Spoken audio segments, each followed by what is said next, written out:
Hello everyone, welcome back to Buried Files. Tonight we return with another chilling collection of forgotten accounts buried deep in the shadows of time. In this episode, we will dive deep into the heart of American small towns with 6 harrowing tales of the most disturbing true horror stories that have emerged from these seemingly quiet communities. Each narrative has been meticulously researched and reconstructed from first-hand testimonies of residents who lived through these terrifying experiences in places where everyone knows your name, but nobody knows your secrets. These are the confessions of ordinary people who witnessed extraordinary evil in towns, with populations that could fit in a high school gymnasium. To protect the identities of those involved, some names and locations have been carefully altered, but the core truth of each account remains intact. If you are new here, make sure to subscribe to Buried Files for daily true horror content that will keep you questioning what really happens when the sun sets on small-town America. Hit that notification bell so you never miss when we uncover the darkest files that small communities tried to bury forever. I delivered mail in Millfield for 12 years, and I thought I knew every secret in that town. When you walk the same routes day after day, season after season, you become part of the landscape. People wave from their windows, leave you cold drinks in summer, and shovel paths to their mailboxes in winter. You learn which houses get medical supply deliveries, which ones have college kids coming home, and which ones never seem to get anything but bills and catalogs. But there was something happening on Elm Street that took me 12 years to notice, and another 6 months to understand. Millfield is the kind of place where 3,000 people call home, where Main Street has more empty storefronts than open businesses, and where everyone knows your business before you do. It sits in a valley between 2 hills, surrounded by maple forests that turn the whole town gold every October. The kind of place people drive through on their way to somewhere else, never stopping long enough to see what lurks beneath the surface. My route covered the whole town, but Elm Street was always my favorite. 12 houses lined up in a perfect row, each one built in the 1940s with identical front porches and small front yards. The residents were mostly older folks who had lived there for decades. Mrs. Patterson at number 4 always had her porch light on and would wave from her kitchen window. Mr. Rodriguez at number 8 kept the most immaculate garden I had ever seen. The Hendersons at number 12 had lived there since they were newlyweds in 1963. For 11 years, I delivered their mail without paying much attention to the details. Bills, magazines, the occasional package. Normal small-town postal delivery. But during my 12th year, something started nagging at me. It was March when I first noticed it. A subtle pattern that my subconscious had been tracking long before my rational mind caught up. Every 3rd Thursday of the month, without fail, each house on Elm Street received an identical package. Same size, same weight, same return address that I could never quite make out through the smudged ink. The packages were wrapped in brown paper, about the size of a hardcover book, and they always arrived on the same delivery truck from the regional sorting facility. 12 packages, 12 houses, every 3rd Thursday, like clockwork. At first, I assumed it was some kind of subscription service, maybe a book club or vitamin delivery.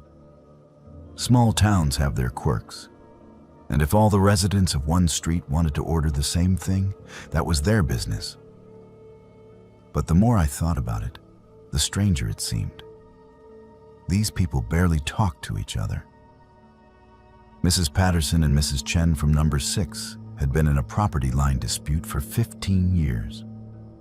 The Rodriguezes kept to themselves, and the young couple at number 10 had only moved in 2 years ago. The return address was always the same, but I could never read it clearly.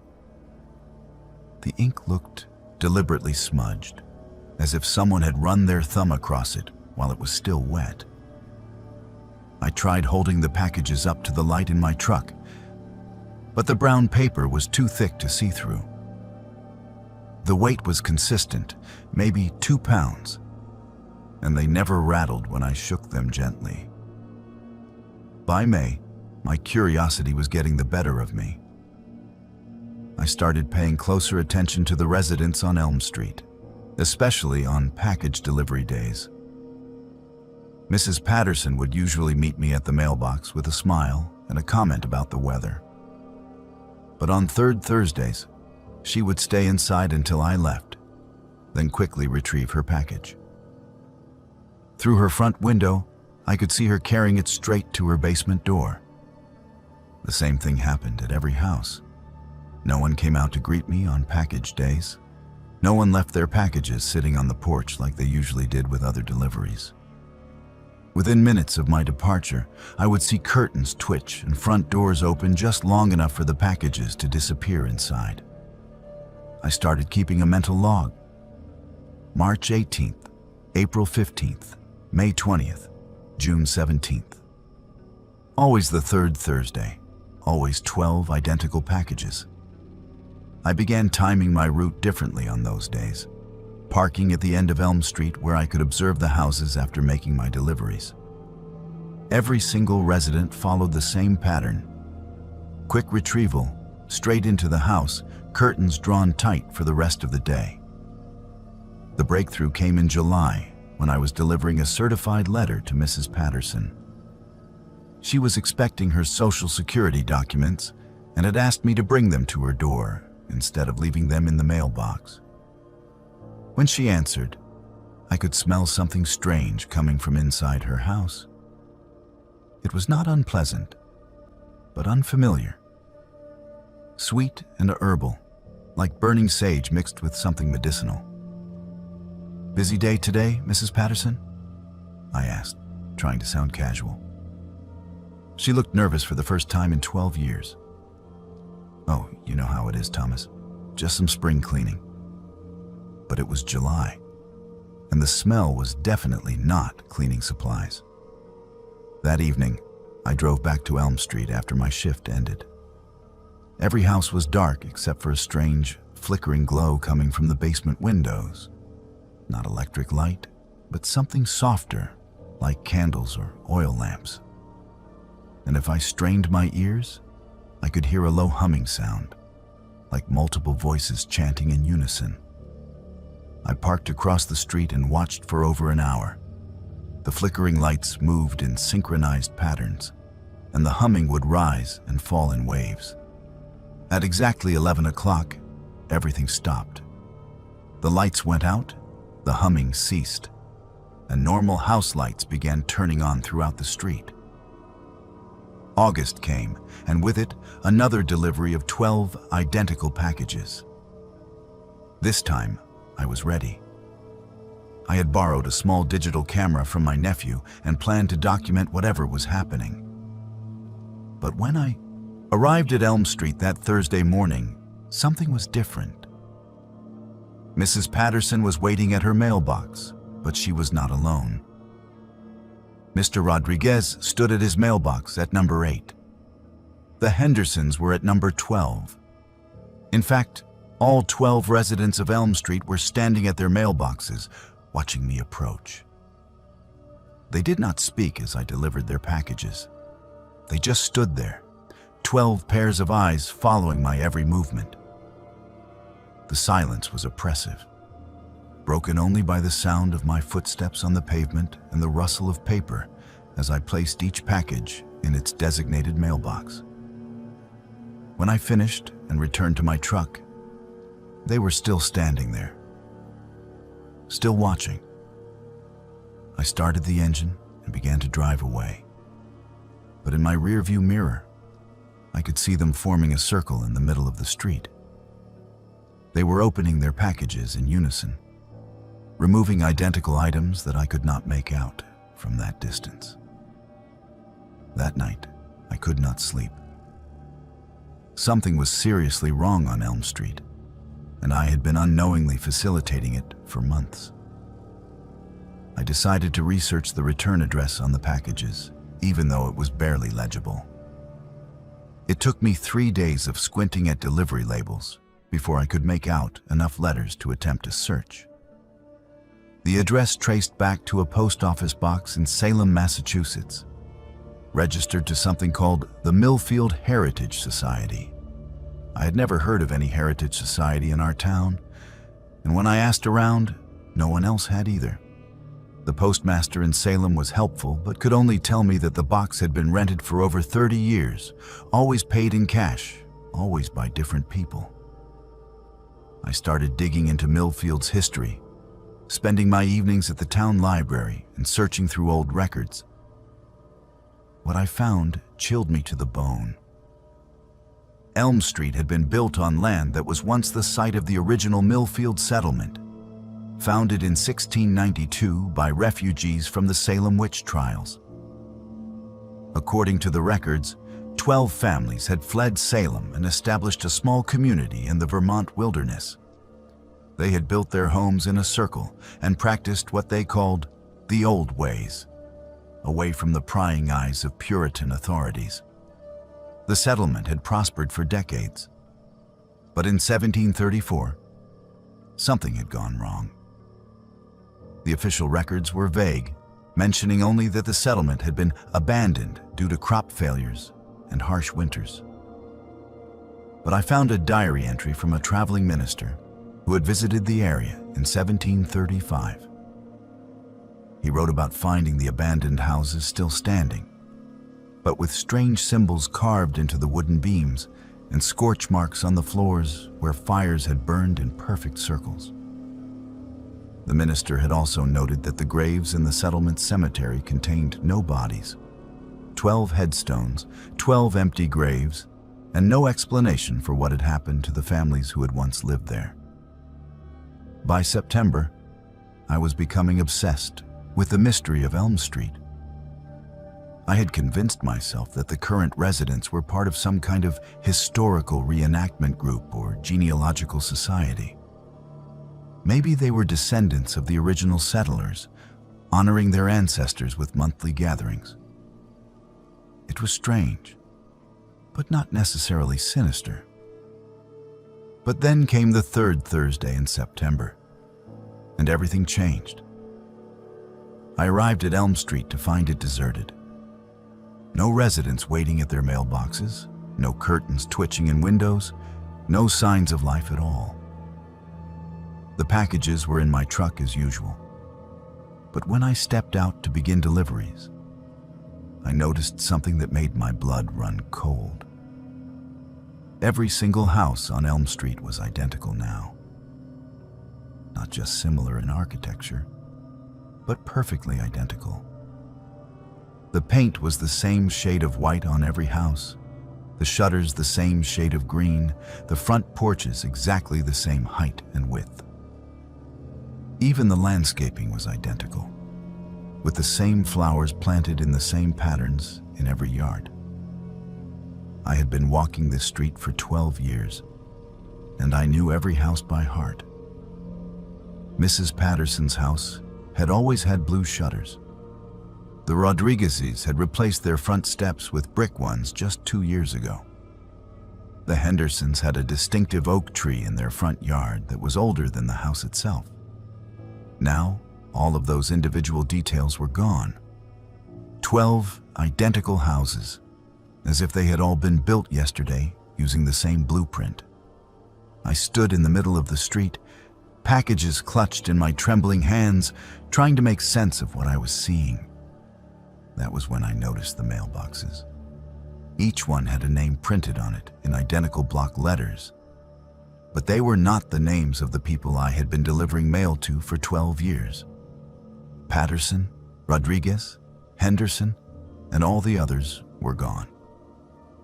Instead, the mailboxes bore the names I had found in the historical records: Whitmore, Blackwood, Ashworth, and 9 others that matched the original Salem refugee families. I should have left then. I should have driven straight to the police station and reported what I had seen. Instead, I found myself walking up to the first house, the one that had belonged to Mrs. Patterson. The package felt heavier in my hands than it should have, and I could swear I felt something moving inside it. The front door opened before I could knock.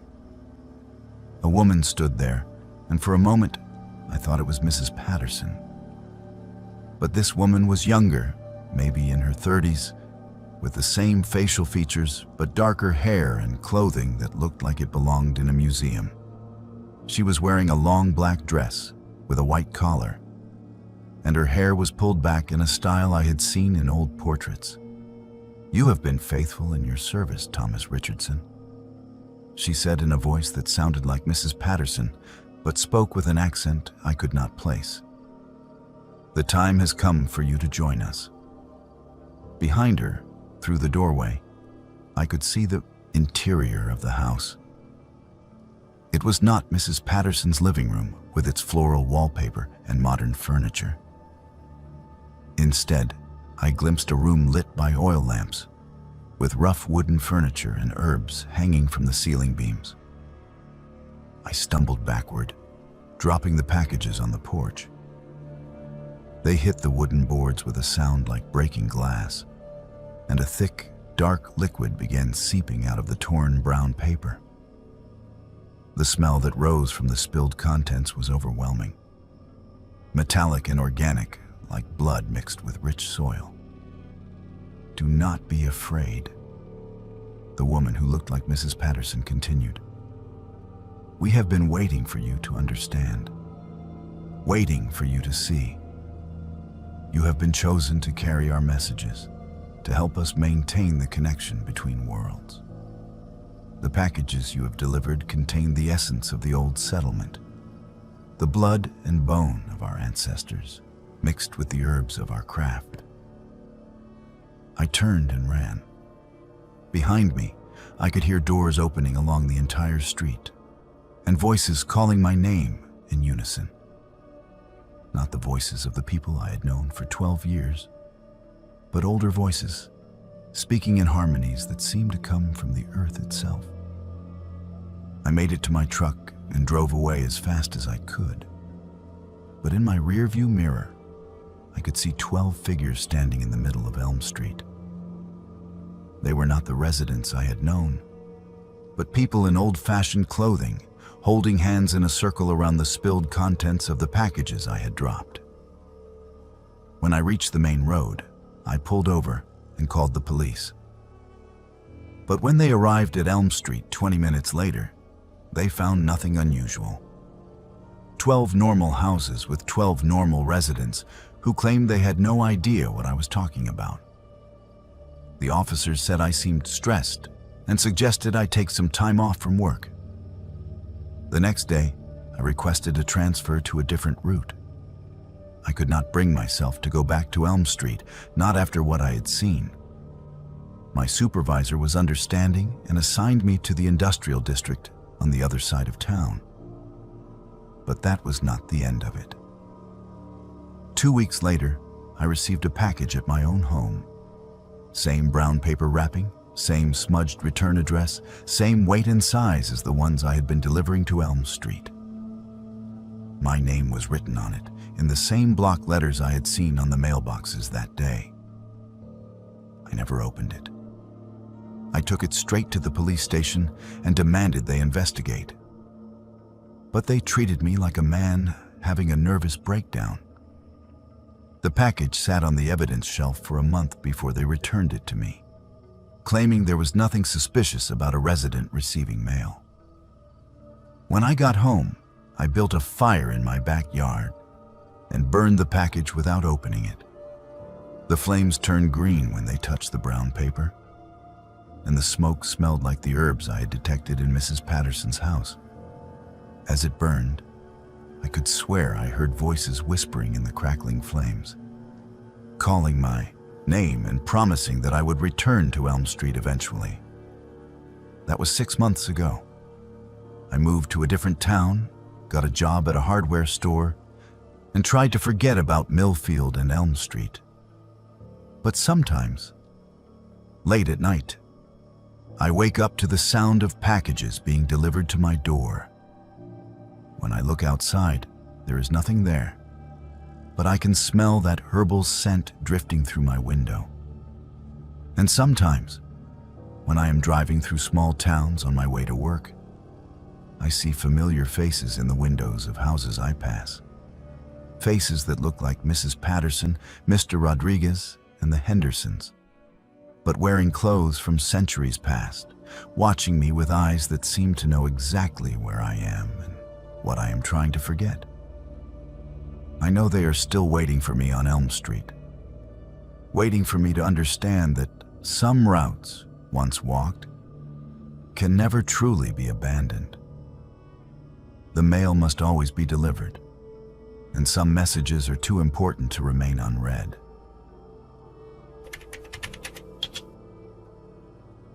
Nobody wanted to talk about what happened during the lockdown drill at Cedar Falls Elementary, least of all the other school board members. But as the newest member of the board, I thought it was my responsibility to ask the hard questions. Martha Hendricks, that is my name, and I had been elected just 6 months earlier on a platform of transparency and child safety. The parents in Cedar Falls trusted me to be their voice, to make sure their children were protected and educated properly. I wish I had never opened that door. Some secrets are buried so deep that digging them up destroys everything you thought you knew about the place you call home. Cedar Falls is one of those Montana towns that exists because it has to, not because anyone particularly wants it to. 800 people scattered across a valley that gets snowed in for 4 months of the year, surrounded by mountains that look beautiful on postcards, but feel like prison walls when you live between them. The elementary school serves the whole county, bringing in kids from ranches and tiny settlements spread across 50 square miles. It is the heart of our community, the one place where everyone comes together. I had lived in Cedar Falls my whole life, raised 3 children who graduated from that same elementary school, and spent 15 years volunteering for everything from bake sales to field trips. When longtime board member Jim Patterson announced his retirement, everyone assumed I would run for his seat. I won by a landslide, mainly because nobody else wanted the job. School board meetings in small towns are usually exercises in bureaucratic tedium, arguing about budget allocations and maintenance schedules. But my first meeting in September changed everything I thought I knew about our little school and the people who ran it. The other 4 board members had all served for years. Principal Janet Morrison had been there since before my oldest child started kindergarten. Superintendent Dr. William Chen oversaw 3 small schools across the county and treated Cedar Falls Elementary like his personal kingdom. Board Chairman Robert Fitzgerald owned the largest ranch in the area and carried himself like he owned the town too. The only other woman on the board, Susan Walsh, taught high school in the next town over and rarely spoke during meetings. Before we begin tonight's regular business, Dr. Chen announced at that September meeting, we need to review some security footage from last month's lockdown drill. He gestured to a television that had been wheeled into the conference room. Just routine documentation for our safety protocols. I had heard about the lockdown drill, of course. It had happened on a Tuesday in late August, just before school started for the year. The teachers had been preparing their classrooms when the alarm system activated, and they had followed standard procedures for securing the building. Nothing unusual about it, or so I had been told. Dr. Chen pressed play on the remote, and grainy black and white footage filled the screen. The timestamp showed August 28th, 2:15 in the afternoon. I could see teachers moving quickly through the hallways, checking that doors were locked and windows were covered. Everything looked exactly like what you would expect from a well-executed safety drill. The teachers responded perfectly, Principal Morrison noted, making a mark on her clipboard. Average response time was under 90 seconds across all classrooms. I was taking notes, trying to be diligent in my new role, when I noticed something that made me pause. "Wait," I said, pointing at the screen. "Can you rewind that last part?" Dr. Chen looked annoyed, but complied. The footage rewound to show the main hallway outside the kindergarten classrooms. Teachers were moving efficiently from room to room, but in the corner of the frame, I could see something that did not make sense. "There," I said, leaning forward. "Those 3 children in the hallway. Why are they not in a classroom during a lockdown?" The other board members exchanged glances. Chairman Fitzgerald cleared his throat. "Martha, these are just the details we work through in post-drill analysis. Nothing to be concerned about." But I was concerned. The 3 children on the footage appeared to be elementary age, walking calmly down the hallway while teachers were rushing to implement lockdown procedures. They were not running or hiding or showing any of the urgency that the situation should have demanded. They were just walking, almost casually, toward what looked like the rear exit of the building. "Who are those children?" I asked. "And why are they leaving the building during a lockdown?" Susan Walsh spoke up for the first time that evening. "Martha, these drills can be confusing. Sometimes protocols are not followed perfectly, and we make adjustments for next time.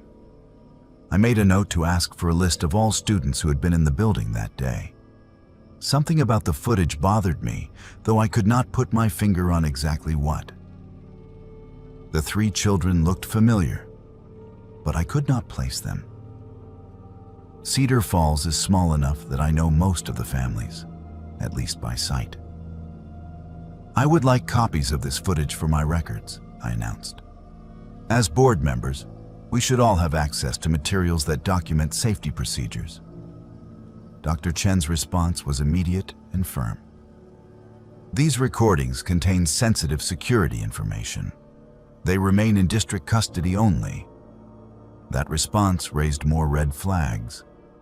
In my previous volunteer work with the school, I had never encountered resistance to reasonable requests for documentation. But Chairman Fitzgerald was already moving on to budget items, and my attempts to return to the topic were smoothly deflected. Over the next few weeks, I could not shake my unease about those 3 children.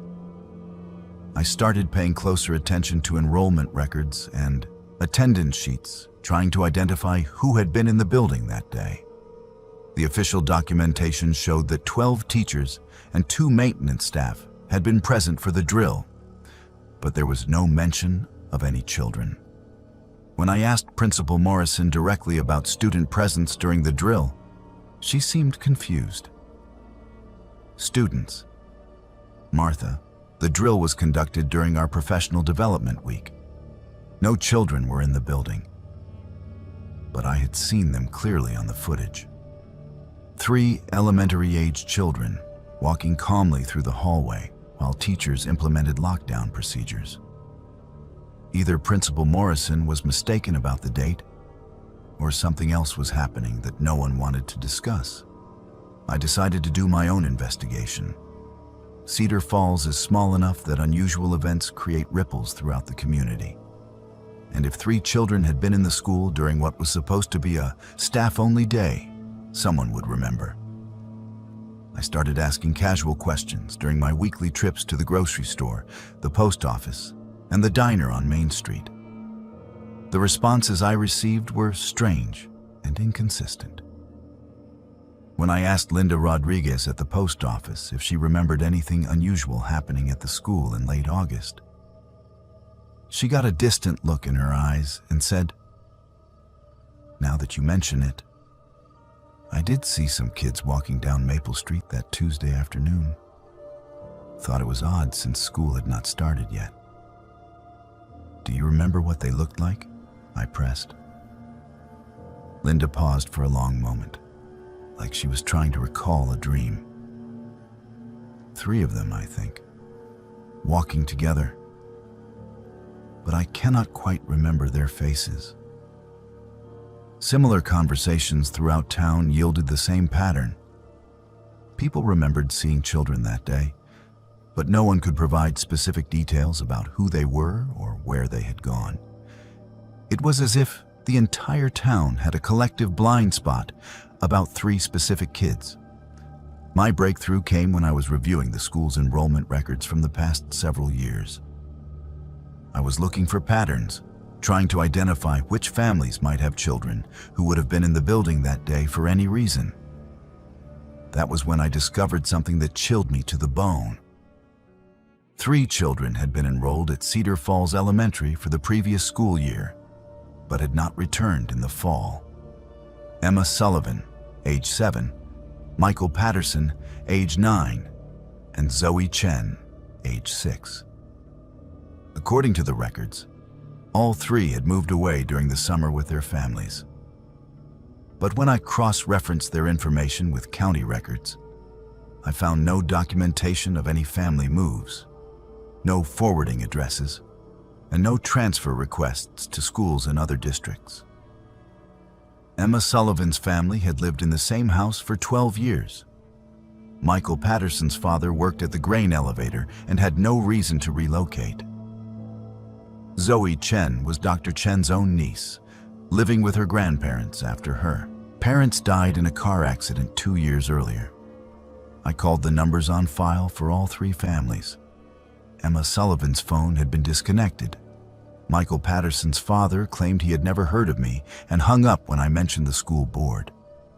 But it was the call to Zoe Chen's grandparents that confirmed my worst fears. "Zoe?" Mrs. Chen's voice was shaky and confused. "We have not seen Zoe since..." When was it? I cannot seem to remember. She was here, and then she was not. The doctors said it was grief making us forget, but we know she existed. We have her things, her pictures. I drove to the Chen house that same afternoon. The elderly couple invited me in, and what I saw broke my heart. Zoe's bedroom was perfectly preserved, as if she had just stepped out for a few minutes. But when I looked closely at the family photographs displayed throughout the house, I noticed something disturbing. In every photo that should have included Zoe, there was a strange blur or shadow, as if someone had been carefully erased from the images. "She was right there," Mr. Chen kept saying, pointing to empty spaces in photographs. "We remember her being right there." That evening, I called an emergency meeting with Chairman Fitzgerald. I presented him with everything I had discovered: the missing children, the inconsistent records, the gaps in everyone's memory. His response was not what I expected. "Martha," he said in a tone that was patient but firm, "you are dealing with a very sensitive situation that requires careful handling. Some matters are best left to those with experience in these areas." "What kind of sensitive situation involves 3 missing children and altered records?" I demanded. Fitzgerald was quiet for a long moment, studying my face like he was making a decision. Finally, he spoke. "Meet me at the school tomorrow night at 8 o'clock. Come alone, and I will show you what really happened during that lockdown drill." I should have brought someone with me. I should have called the state police or the FBI or anyone with authority beyond our little county. Instead, I drove to Cedar Falls Elementary alone on a cold October night, my hands shaking as I unlocked the front door with the key I had been given as a board member. Chairman Fitzgerald was waiting in the main hallway with Principal Morrison and Dr. Chen. The building felt different at night, shadows stretching longer than they should and familiar spaces taking on ominous shapes. "Before we show you the complete footage," Dr. Chen said, "you need to understand the history of this building. Cedar Falls Elementary was built in 1952 on land that had previously been used for other purposes. The county purchased the property from a private organization that had operated here for many years. He led me to the library, where a projector had been set up. The screen displayed a series of photographs that looked like they had been taken decades earlier. Black and white images of the same building, but with different signage and different people. From 1928 to 1951, this was the Cedar Falls Institute for Exceptional Children, Dr. Chen continued. It was a residential facility for children with what were then called developmental disabilities, but it also served as a research center for experimental treatments. The photographs showed children in institutional clothing, standing in rows in front of the building that was now our elementary school. Their faces were blank and distant, and many appeared to be heavily medicated. The institute was closed after a state investigation revealed irregularities in their treatment methods. Principal Morrison added, 23 children who had been residents simply vanished during the final week of operation. No records of where they went, no family claims, no documentation of transfers to other facilities. I felt sick as the implications began to sink in. You are telling me that children disappeared from this building 70 years ago, and now 3 more children have vanished? Chairman Fitzgerald activated the projector remote, and new footage filled the screen. This was not the edited version I had seen at the board meeting. This was raw security camera footage from multiple angles, showing the entire sequence of events during the August lockdown drill. The footage began normally, with teachers implementing lockdown procedures throughout the building. But at the 2-minute mark, something extraordinary happened. 3 children simply materialized in the main hallway, not walking in from another room, not emerging from hiding places. They appeared out of thin air, like smoke condensing into solid form. Emma Sullivan, Michael Patterson, and Zoe Chen stood in the hallway for several seconds, looking around with expressions of confusion and fear. Then they began walking toward the rear exit, their movements mechanical and synchronized, like they were being controlled by an external force. The building remembers, Dr. Chen said quietly. Every few years, usually during times of stress or change, the Institute reasserts itself. The children who vanished in 1951 are still here, still trapped in the building's memory. And sometimes, they take living children back with them. The footage continued, showing the 3 children reaching the rear exit.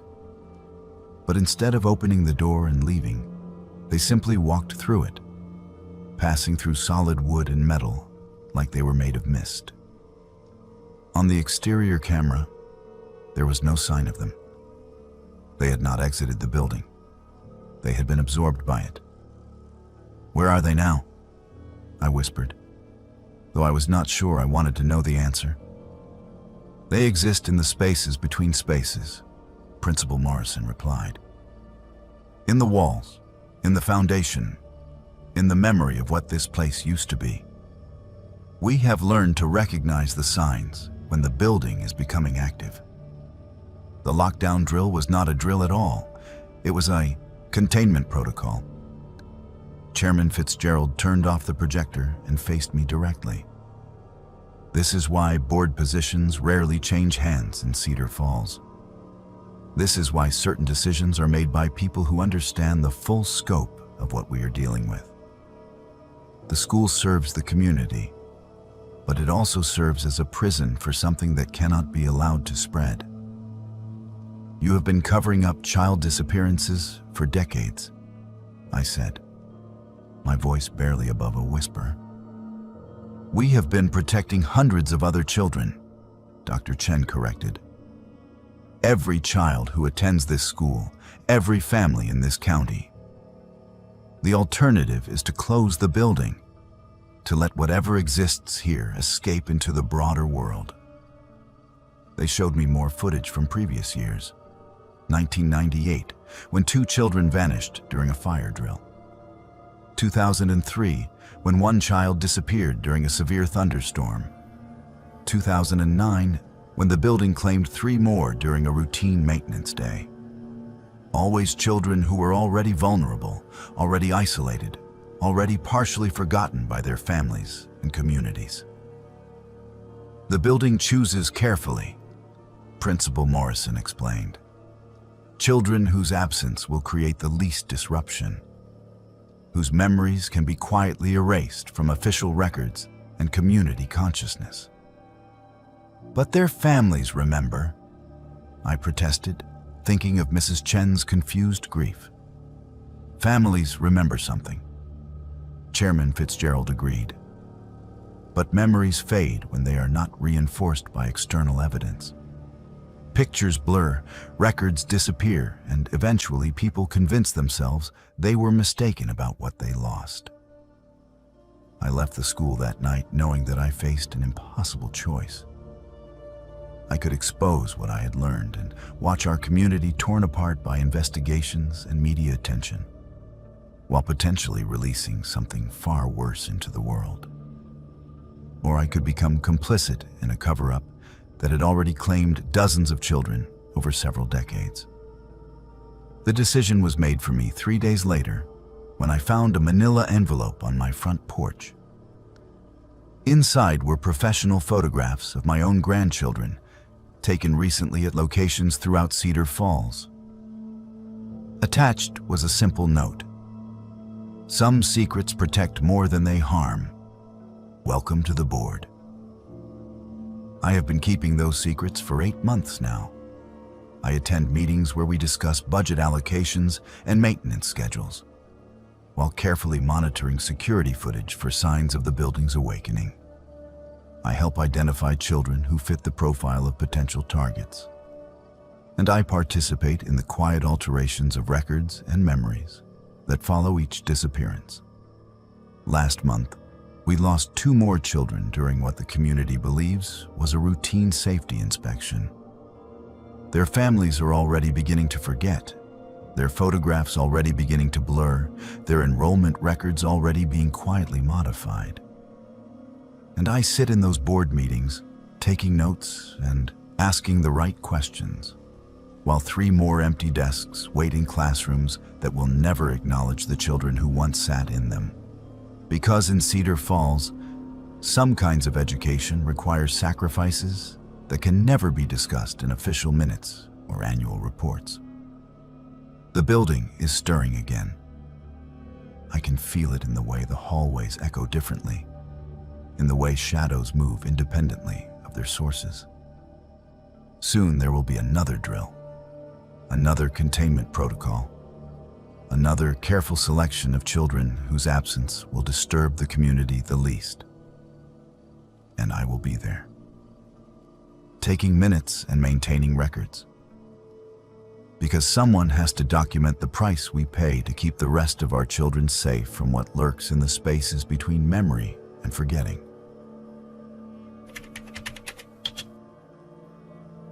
Every small town has that one place that stays open all night. And in Willow Creek, that was Mel's Diner.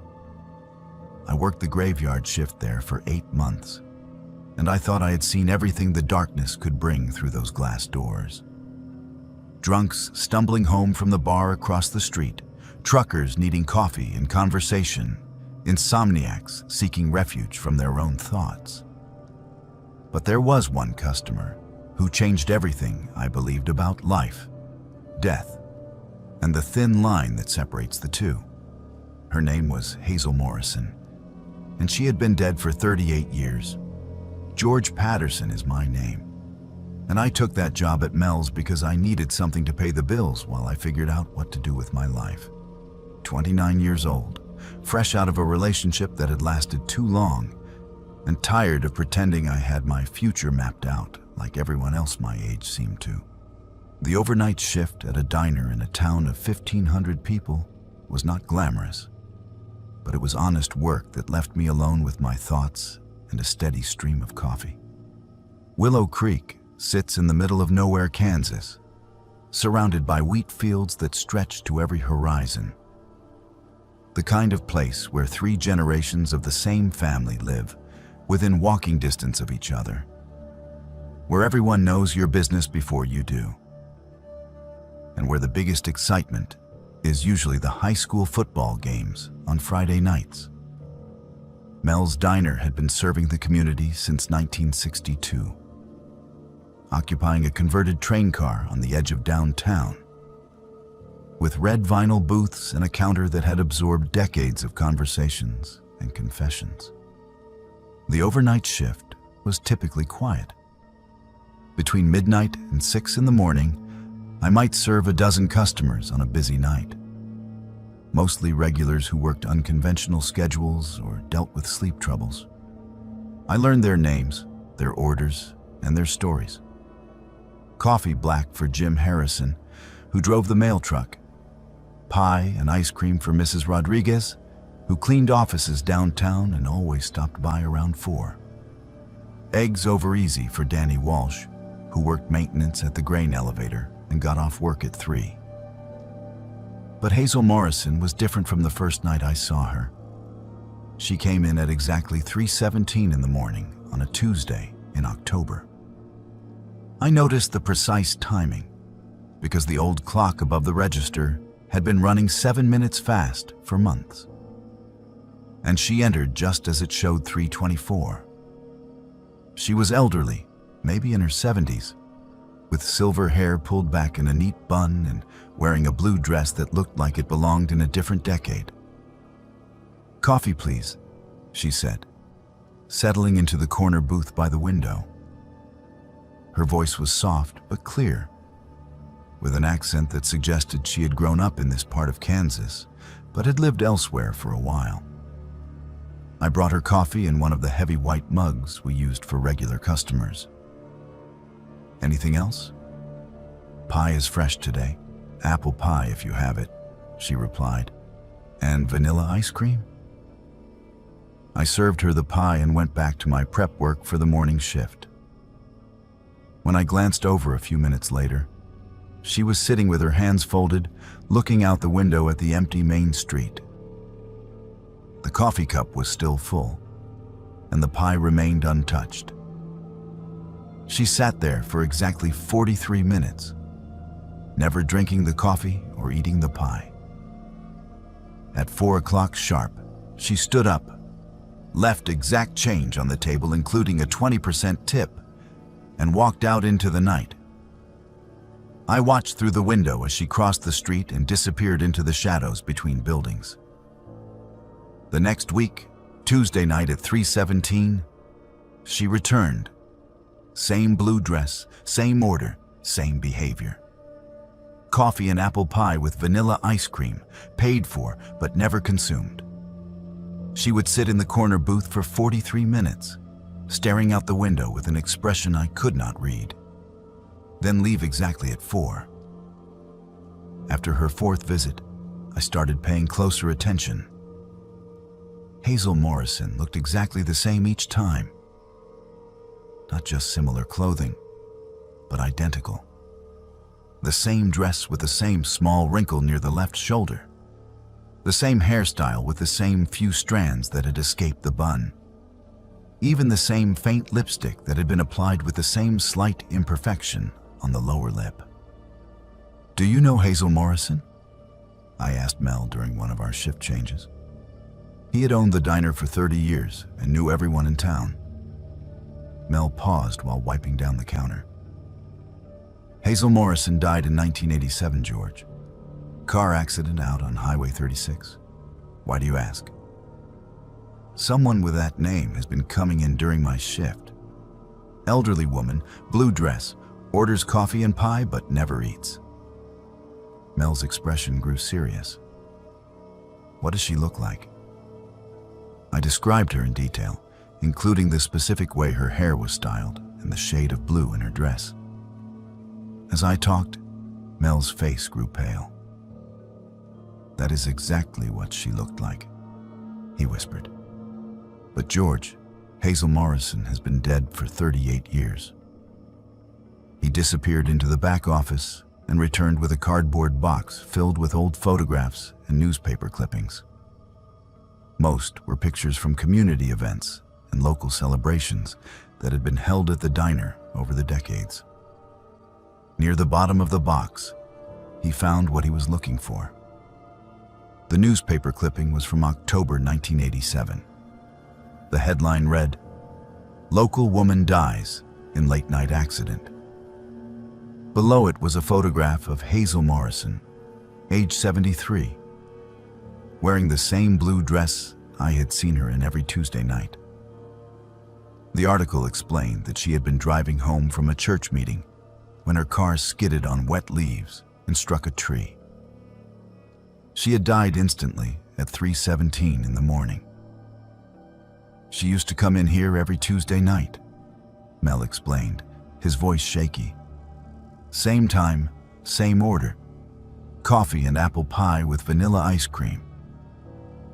But she was trying to lose weight, so she would order it, then just sit with it, using the smell and the company to satisfy her craving without actually eating." According to the article, Hazel had been on her way home from the diner when the accident occurred. She had left at exactly 4 o'clock, just like she had been doing during my shifts. The accident happened less than a mile from Mel's, at the intersection of Main Street and Highway 36. "Why is she still coming here?" I asked. Mel shook his head. "I do not know. But if it is really her, there must be a reason she cannot move on." The next Tuesday, I was ready. When Hazel Morrison entered at 3:17, I watched her every movement more carefully than before. She walked with purpose, but also with a strange lightness, as if her feet barely touched the floor.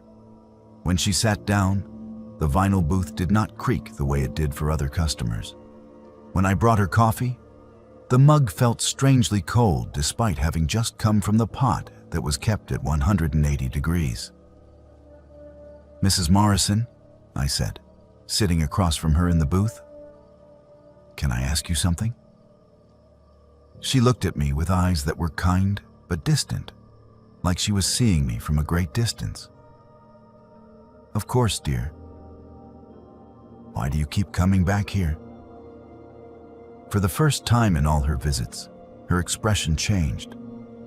Confusion flickered across her face, followed by what looked like fear. "I am not sure," she admitted. "I remember being here, enjoying the coffee and the pie. But I also remember being very tired, wanting to go home.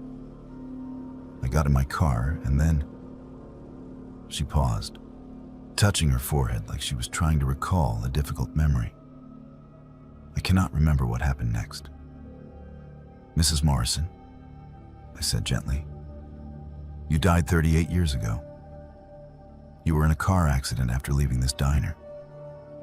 She stared at me for a long moment, and I could see recognition dawning in her eyes. "The tree," she whispered. "I remember the tree, and the rain, and the pain." Her hand moved to her chest. "But if I died, why am I still here?" That question haunted me for the rest of the night. After she left at 4 o'clock, I drove out to the intersection where her accident had occurred. The tree was still there, a massive oak that had been scarred by the impact, but had survived. Plastic flowers and a small cross marked the spot where Hazel Morrison had died. I started researching her life, trying to understand what might be keeping her spirit anchored to that Tuesday night routine. Through old phone books and county records, I learned that she had lived alone in a small house on Elm Street. Never married, no children, but deeply involved in her church and various community organizations. By all accounts, she had been a kind and generous person who was beloved by everyone who knew her. But there was something else I discovered that changed everything. In the weeks before her death, Hazel Morrison had been investigating irregularities in the church's finances. As the treasurer, she had noticed money disappearing from various accounts and had been quietly gathering evidence of embezzlement by other church officials. The night she died, she had not been coming from a regular church meeting. She had been meeting secretly with a lawyer from the county seat, providing him with documents that would have exposed a scheme that had stolen thousands of dollars from church members and local charities. Those documents were never found after her accident. The embezzlement continued for several more years until the scheme collapsed on its own. But by then, the evidence was gone, and no one was ever prosecuted. I realized that Hazel Morrison was trapped in the last night of her life because she had died with unfinished business. She had been carrying the weight of truth that needed to be revealed, and her death had prevented justice from being served. The next Tuesday, when she arrived at 3:17, I was waiting with a folder full of everything I had learned about her investigation and the embezzlement scheme. "Mrs. Morrison," I said, placing the folder on the table, "I think I know why you are still here." I explained what I had discovered about her final mission and how her death had allowed criminals to escape justice. As I talked, her expression grew clearer and more focused, as if she was remembering not just who she was, but why her work had been so important. "They stole from the church," she said, her voice growing stronger. "From the food bank, from the scholarship fund, from families who trusted us with their donations." "The statute of limitations has passed," I told her.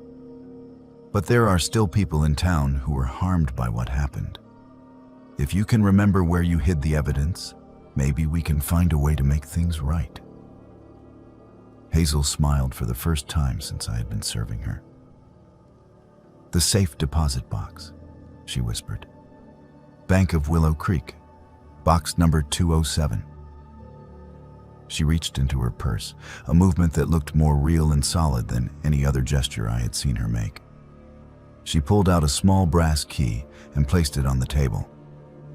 "Give this to Pastor Williams at the Methodist Church," she said. "He was not involved in the scheme. He can make sure the truth comes out, even now." As soon as she released the key, I could see her beginning to fade. Not disappearing, but becoming lighter, more transparent, like morning fog touched by sunlight. "Thank you," she whispered. And for the first time since I had been serving her, she picked up the coffee cup and took a sip. "That is perfect coffee, dear. Just the way I remember."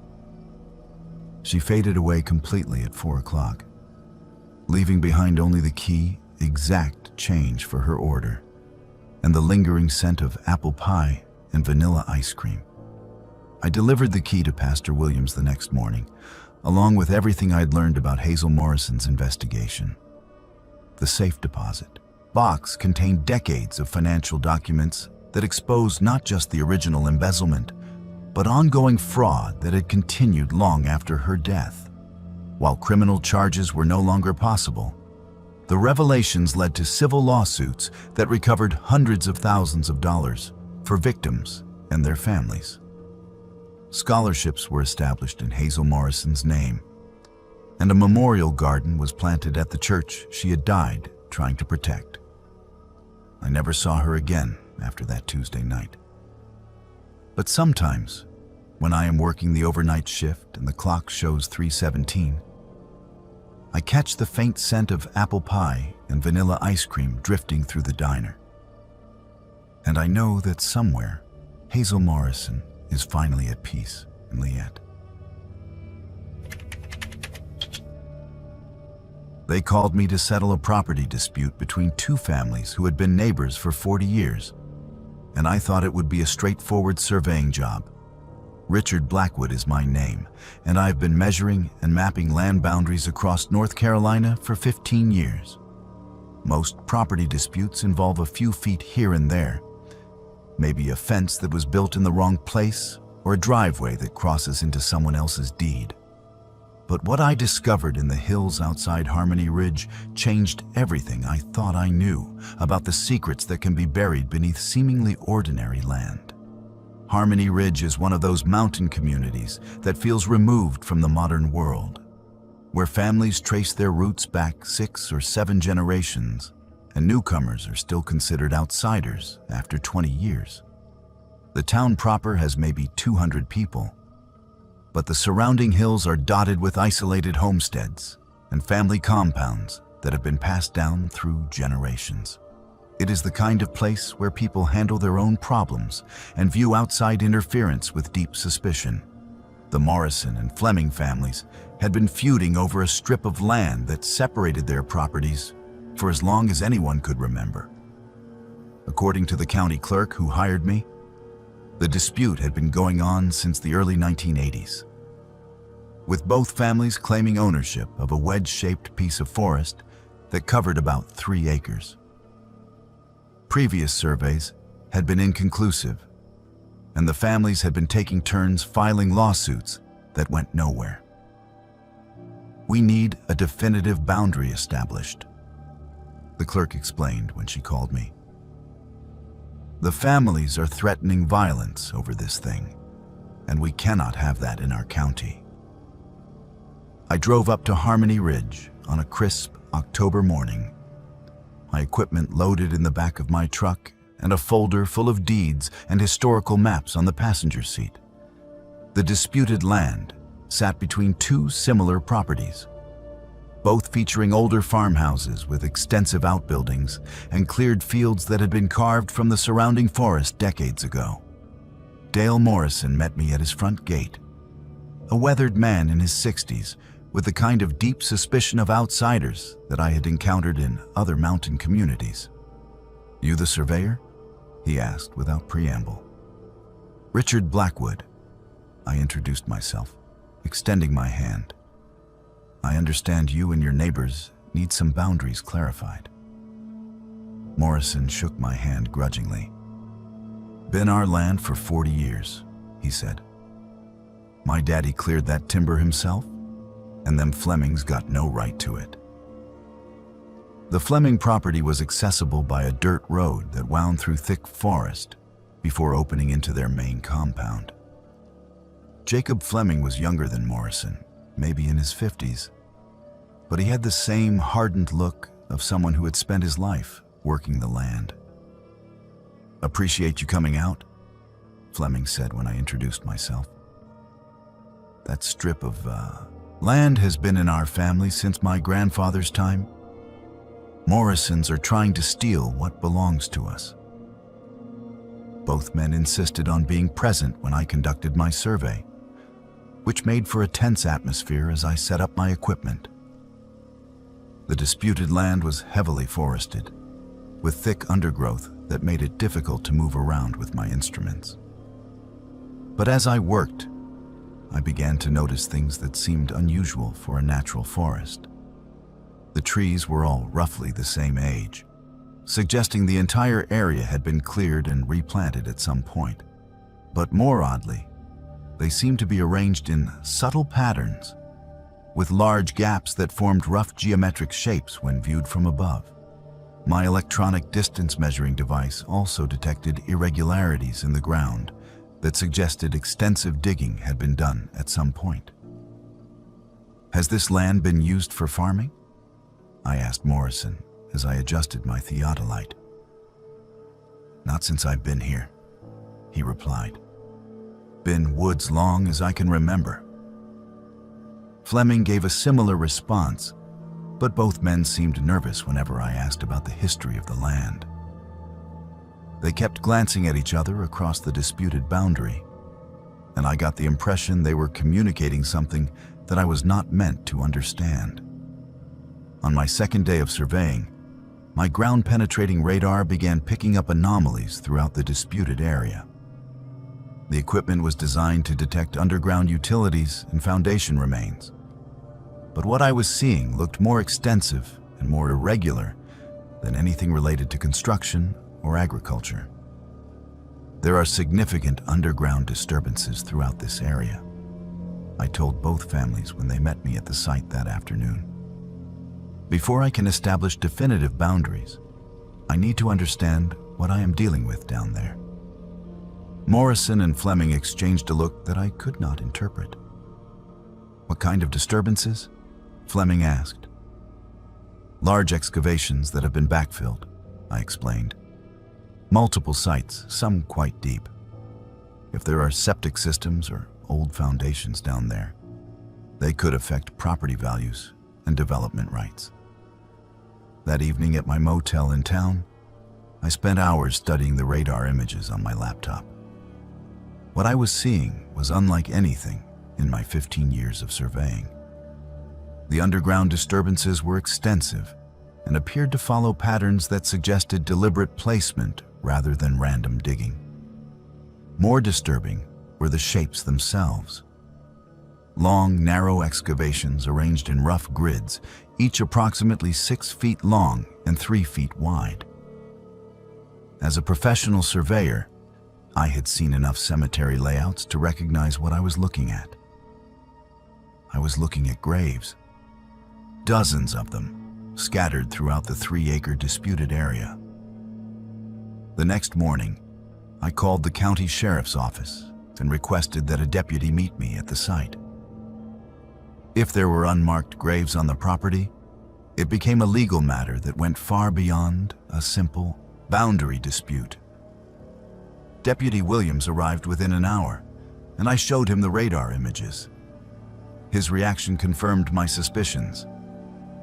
Those look like burial sites, he agreed. But there is no cemetery recorded in this area. Are you sure your equipment is working correctly? I ran the scans again, and the results were consistent. 43 separate anomalies, all the right size and shape to be individual graves, scattered throughout the disputed land in a pattern that suggested they had been dug over an extended period of time. We need to notify the families, Deputy Williams said, and probably the State Archaeological Office. If these are Native American graves or historical burials, there are procedures we have to follow. But when we approached Morrison and Fleming with our findings, their reactions were not what I expected. Instead of surprise or concern, both men went pale and began speaking in hushed, urgent tones. You cannot bring outsiders here, Morrison said. This is family business. Fleming nodded in agreement. Some things are better left buried.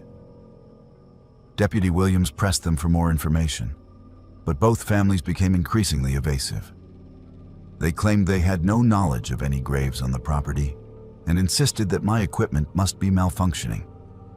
That night, I received a phone call at my motel. The voice was male but disguised, speaking in a whisper that made it impossible to identify. Stop digging, the voice said. Leave Harmony Ridge tomorrow and never come back. This is your only warning. I hung up and immediately called Deputy Williams. He promised to increase patrols around my motel and the surveying site, but I could tell he was taking the threat seriously. The next day, I returned to the disputed land with a different approach. Instead of focusing on boundary lines, I concentrated on documenting the underground anomalies. If these were illegal burial sites, I needed evidence that would hold up in court. As I worked, I noticed that both families were watching me from a distance. Morrison stood at the edge of his property with what looked like a rifle, while Fleming paced back and forth along his fence line. The tension was palpable, and I began to understand that I had stumbled into something far more serious than a property dispute. My breakthrough came when I decided to dig a small test hole at one of the radar anomaly sites.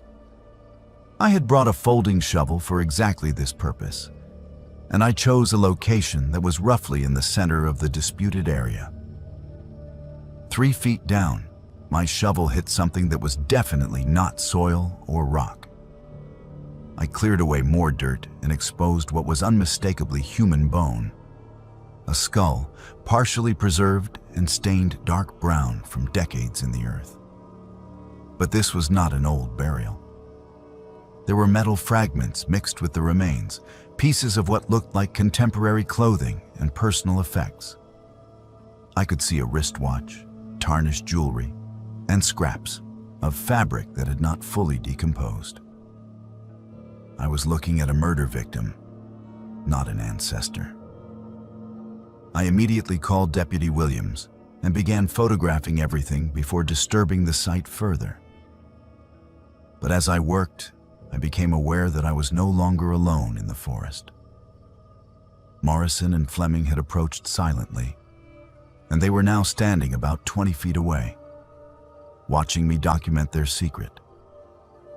Both men were armed, and their expressions made it clear that they viewed me as a threat to something much more important than property boundaries. "You should not have dug there," Morrison said quietly. "How long has this been going on?" I asked, still crouched beside the exposed grave. Fleming answered, 40 years, give or take, maybe a few more. People pass through these mountains, drifters and travelers who nobody misses. Sometimes they cause problems, threaten families, steal from decent folks. "So you kill them," I said. "So we protect what is ours," Morrison corrected. "And we dispose of problems in a way that keeps our community safe." I realized that the property dispute had been a cover story for decades. The two families were not fighting over the land. They were cooperating to maintain it as a private burial ground for victims they could not afford to have discovered. "The surveying stops now," Fleming said, raising his rifle. "And you forget what you found here." Deputy Williams arrived 15 minutes later to find my equipment abandoned, but no sign of me. The test hole had been hastily filled, and both families claimed they had no idea where I had gone. It took search teams 3 days to find my body in a ravine 2 miles from the disputed property. The official cause of death was listed as an accidental fall while surveying remote terrain, despite the obvious evidence of violence. But I am still here in a way, still measuring and mapping the secrets buried in the hills around Harmony Ridge. And I know that someday, someone else will discover what the Morrison and Fleming families have been hiding in the land they never really fought over. The 44 graves are still there, waiting to tell their stories to anyone brave enough to dig deep enough to find the truth. I was supposed to fill in for the regular nurse in Riverside for just 2 weeks while she recovered from surgery. But what I discovered in that small Iowa town kept me awake for months after I finally escaped. Betty Sullivan is my name, and I have been a visiting nurse for 12 years, covering rural communities across the Midwest where medical professionals are scarce and help is always needed. I thought I had seen every kind of medical situation possible in isolated places. But Riverside taught me that some communities will go to unimaginable lengths to preserve what they consider their way of life. Riverside sits along a bend in the Cedar River, population 637, according to the faded welcome sign at the edge of town. The kind of place where cornfields stretch in every direction, where the biggest building is the grain elevator, and where 3 generations of families live within a few blocks of each other. It should have been a routine assignment. Cover the basic medical needs of a small community for 2 weeks, help with medication management for elderly residents, and assist the local doctor with whatever cases came up. Dr. Arthur Coleman had been Riverside's only physician for over 30 years, and everyone spoke of him with the kind of reverence usually reserved for saints. He had delivered most of the younger generation, treated everything from farming accidents to heart attacks, and never turned away a patient, regardless of their ability to pay. When I arrived at his clinic on a Monday morning in September, he greeted me with the warm professionalism I had come to expect from small-town doctors. "Welcome to Riverside, Betty," he said, shaking my hand with a grip that was firm despite his 70-plus years. "Martha Wilson will be back in 2 weeks, but until then, I am grateful for the help." The clinic was small but well-equipped, occupying a converted house on Main Street with examination rooms that had been added over the years as the practice grew. Dr. Coleman showed me around, introduced me to the receptionist and the part-time lab technician, and explained the filing system for patient records. Most of our patients are families who have been coming here for decades, he explained as we walked through the facility. You will find that Riverside folks are remarkably healthy for a rural community. We have very low rates of cancer, heart disease, and other chronic conditions that plague similar towns. That first week seemed to confirm his assessment. I saw patients for routine blood pressure checks, diabetes monitoring, and minor injuries. Everyone was friendly and seemed genuinely healthy for their age groups. But I began to notice patterns in the medical records that struck me as unusual. Every family in town seemed to share certain genetic traits that should have been much more rare. Unusual eye colors, distinctive facial structures, and physical characteristics that appeared with remarkable frequency across supposedly unrelated family lines. More concerning were the laboratory results I reviewed while organizing patient files.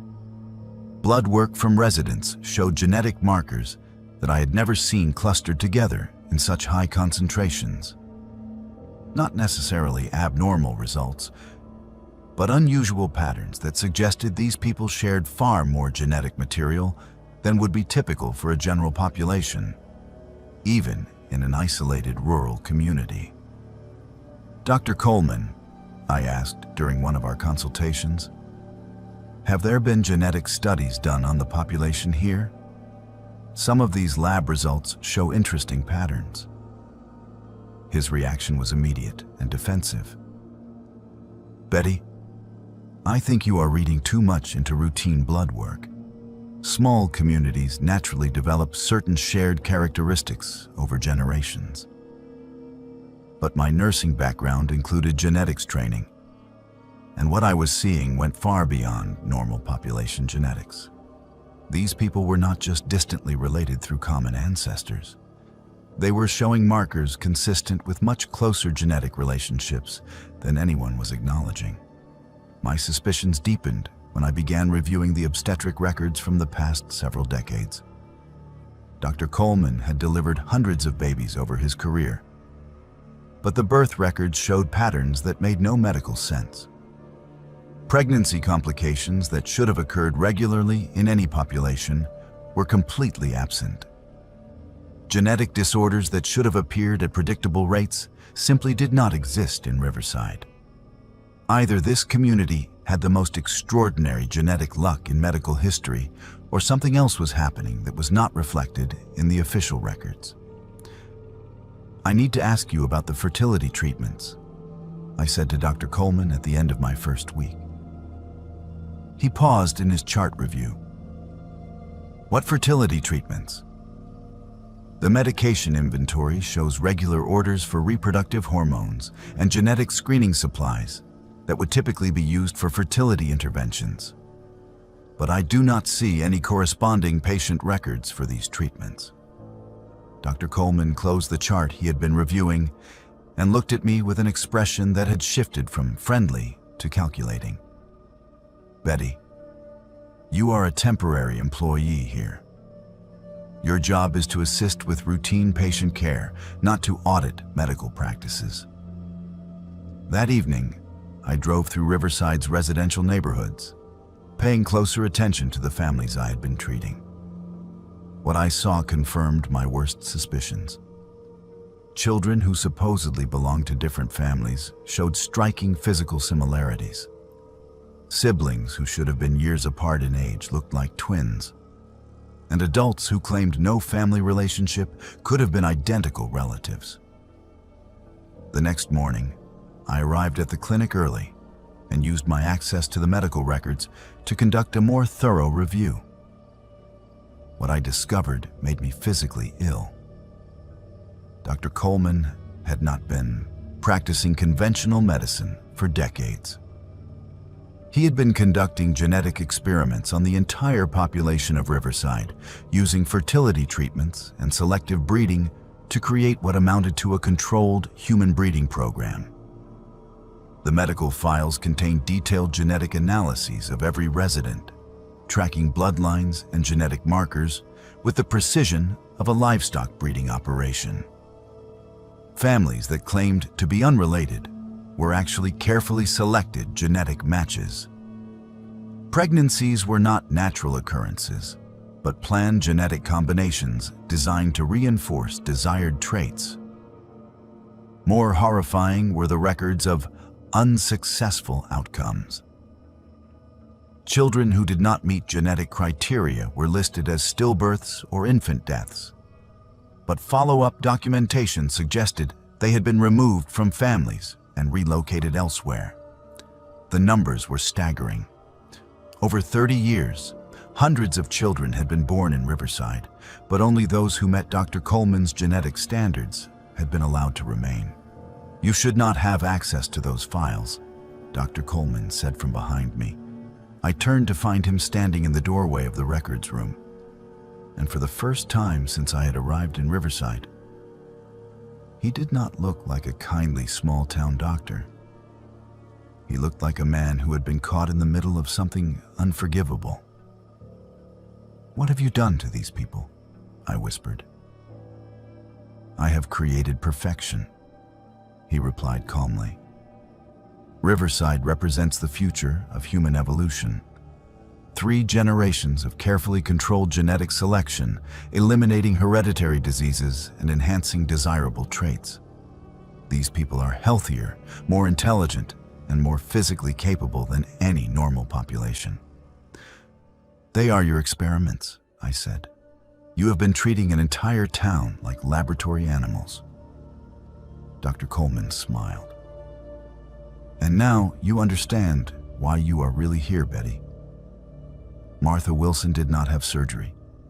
She began asking the same questions you are asking, and she had to be removed from the situation." I realized with growing horror that my assignment to Riverside had not been random. I had been selected, evaluated, and brought here for a specific purpose that had nothing to do with providing medical care. "You need new genetic material," I said. "The breeding program is starting to show signs of inbreeding, and you need outside DNA to continue. You have excellent genetics, Betty. Healthy family history, high intelligence, and no chronic medical conditions. You would make valuable contributions to our community." I backed toward the clinic's rear exit, but Dr. Coleman moved to block my path. "The people of Riverside have been very patient with your investigation, but now it is time for you to accept your role here." Through the window, I could see residents gathering in the street outside the clinic. Men, women, and children who I had been treating for the past week, all watching the building with expressions that were no longer friendly and welcoming. They knew what was happening inside, and they were there to ensure I did not leave. "How long has this been going on?" I asked, stalling while I looked for another exit. "Since I arrived here in 1993, Dr. Coleman replied. "Riverside was dying then, losing population and economic opportunities. I offered them a chance to become something special, something better than human. They embraced the vision." "You mean they embraced the delusion?" I corrected. "These people are not evolved. They are victims of medical abuse on a scale that should be impossible in modern America." Dr. Coleman's expression hardened. "They are the future, Betty. And you are going to help ensure that future continues." I broke the window behind me with a paperweight from the desk, climbed through, cutting my arms on the glass, but escaping into the alley behind the clinic. I could hear shouting from inside the building and the sound of people running toward my location. I made it to my car and drove out of Riverside faster than I had ever driven in my life, not stopping until I reached the state police barracks 50 miles away. But when the investigators arrived in Riverside the next day, they found a normal small town with a respected doctor who claimed he had never heard of Betty Sullivan. The medical records I had seen were gone. The genetic testing equipment had vanished. Even the blood samples that had shown unusual markers had been replaced with normal results. Dr. Coleman presented documentation showing that no visiting nurse had been assigned to his clinic, and the residents of Riverside supported his statements completely. The investigation was closed within a week due to lack of evidence. But I know what I saw in those files. I know what Dr. Coleman was doing to the people of Riverside, and I know that somewhere in Iowa, a genetic experiment is continuing under the guise of small-town medical care. The perfect community that never gets sick, never shows genetic disorders, and never questions why their doctor has been controlling their lives for over 30 years. And sometimes, late at night, I wonder about other small towns with beloved doctors and unusually healthy populations. I wonder how many rural communities have embraced similar visions of genetic perfection, and how many visitors like me have disappeared into experiments that continue in the shadows of American medicine.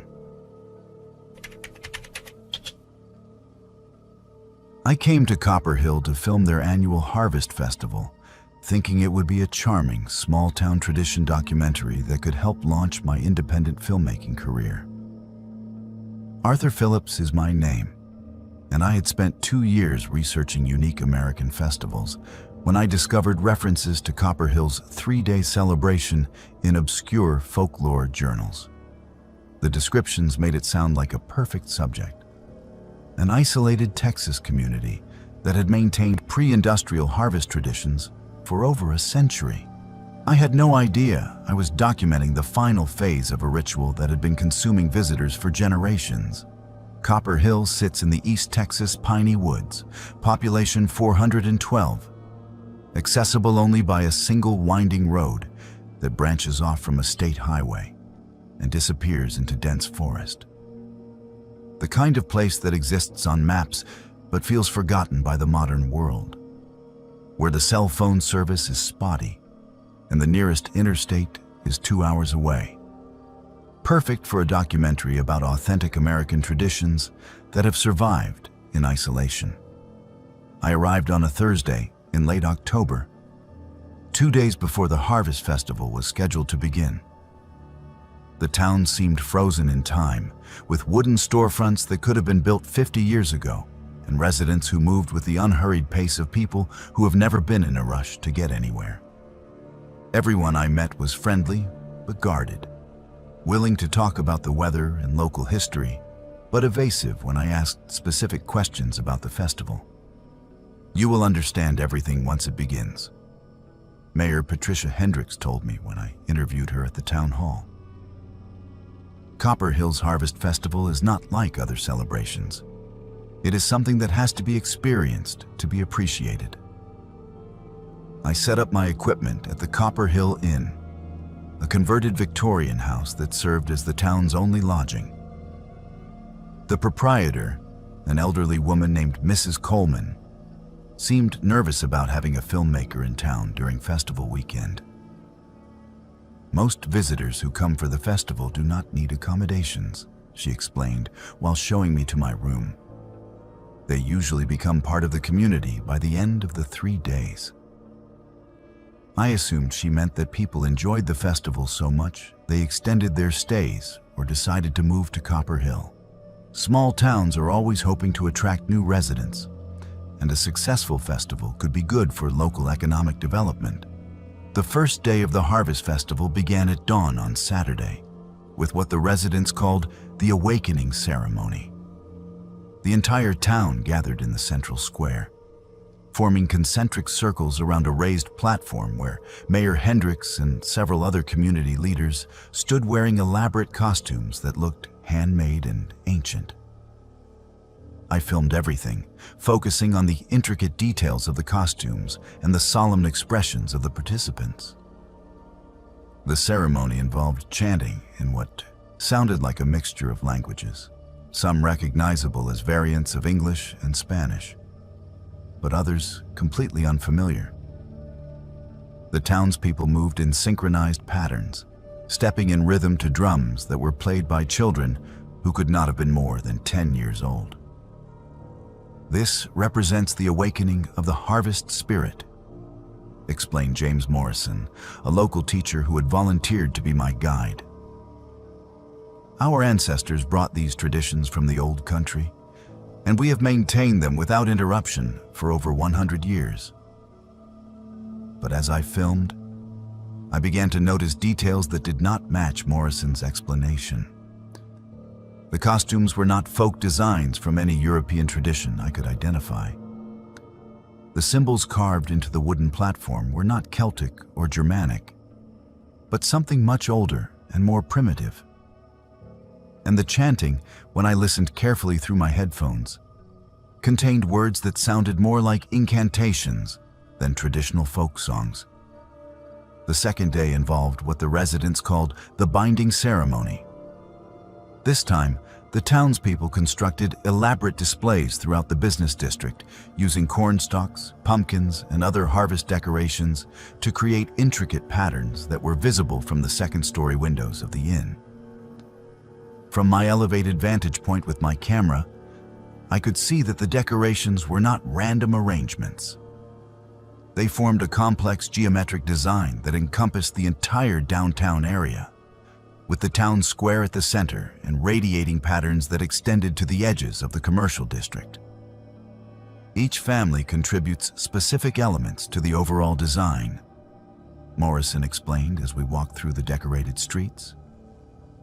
The pattern has been refined over generations, with each year adding new components while maintaining the essential structure. But the pattern I was documenting looked less like harvest decorations and more like some kind of containment circle, with symbols and arrangements that seemed designed to trap or control something rather than celebrate it. The geometric precision was far too exact for folk art, suggesting knowledge of mathematical principles that seemed out of place in a rural Texas community. On the second evening, I was invited to join the townspeople for what they called the Feast of Preparation. Long tables had been set up in the town square, loaded with food that had been prepared by various families throughout the day. Everyone in Copper Hill was present, from newborn babies to elderly residents who could barely walk. The food was unlike anything I had ever tasted. Rich, complex flavors that seemed familiar but impossible to identify. When I asked about the recipes, people would smile and give vague answers about family traditions and secret ingredients that had been passed down for generations. "You are eating the essence of Copper Hill," Mayor Hendricks told me as she refilled my plate. "Food that connects you to our community and our history." As the evening progressed, I began to feel strange. Not sick exactly, but altered in a way I could not describe. Colors seemed more vivid, sounds were more intense, and I felt a growing sense of connection to the people around me. Other visitors to the festival were experiencing similar effects, laughing and talking with residents as if they had known each other for years. "The food helps newcomers understand what Copper Hill is really about," Morrison explained when I asked about the unusual sensations. "It opens the mind to possibilities that might otherwise be rejected." That night, I reviewed the footage I had shot during the first 2 days of the festival. What I saw disturbed me more than I could rationally explain. When I watched the ceremonies through my camera, the participants looked different than they had appeared to my naked eye. Their movements were more mechanical, their expressions were blank and distant, and their costumes seemed to be made of materials that shifted and changed texture as I watched. More disturbing were the visitors like myself. In the footage, we appeared to be in various states of transformation, our faces becoming more similar to the residents and our movements becoming more synchronized with the group activities. I looked at my own reflection in the inn's mirror and saw subtle changes in my features that had not been there when I arrived. The third day was called the Harvest of Souls. and I woke up knowing that I needed to leave Copper Hill immediately. Whatever was happening during the festival was not a cultural tradition, but something far more sinister and supernatural. But when I tried to pack my equipment and check out of the inn, Mrs. Coleman informed me that leaving was not possible until the festival concluded.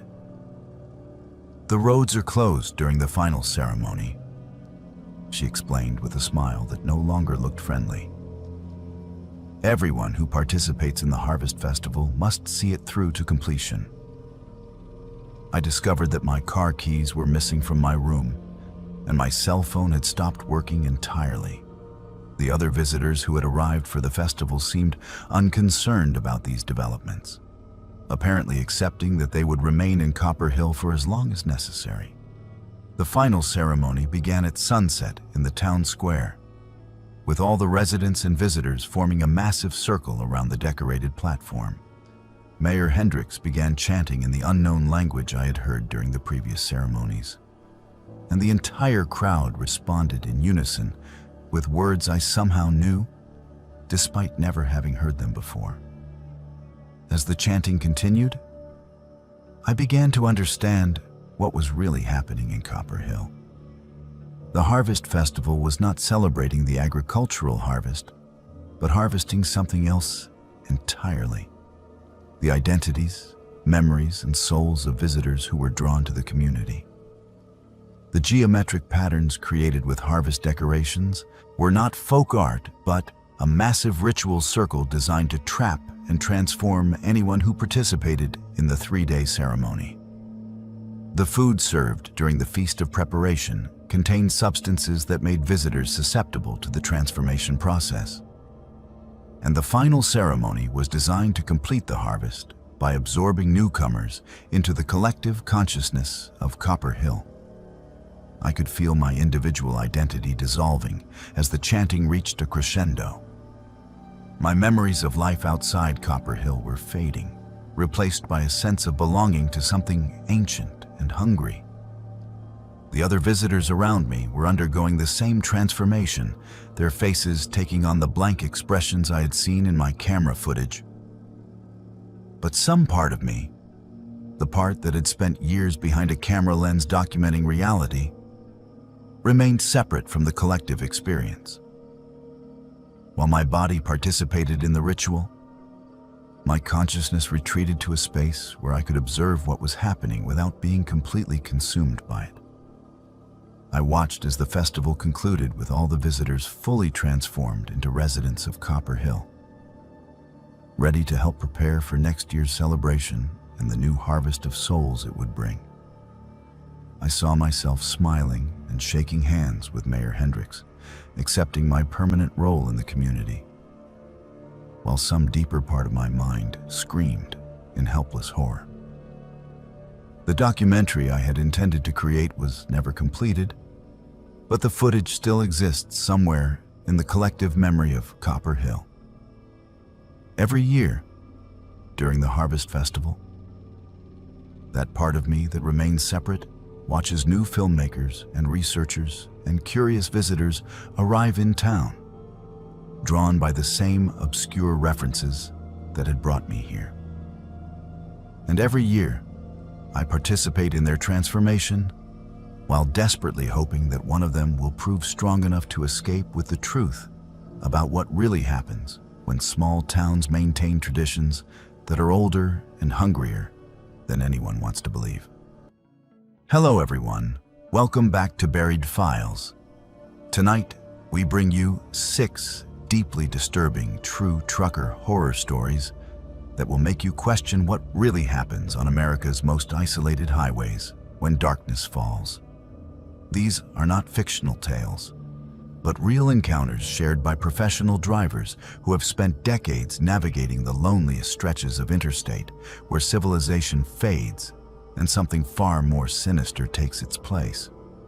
Each story has been carefully researched and verified through witness testimonials, police reports, and corroborating evidence from the trucking community itself. America's highways hold secrets that most drivers will never encounter, and perhaps that is for the best. From predatory schemes targeting vulnerable truckers to supernatural encounters that defy explanation. Tonight we explore the hidden dangers that lurk beyond the reach of headlights. If you enjoy authentic horror content that exposes the terrifying reality behind closed doors, subscribe to Buried Files and hit the notification bell so you never miss our latest investigations into the darkest corners of American highways. After you listen to these chilling accounts, we want to hear from you in the comments below about your own experiences on the road or encounters with the unexplained. Now settle in as we journey into the darkness that travels alongside America's truckers.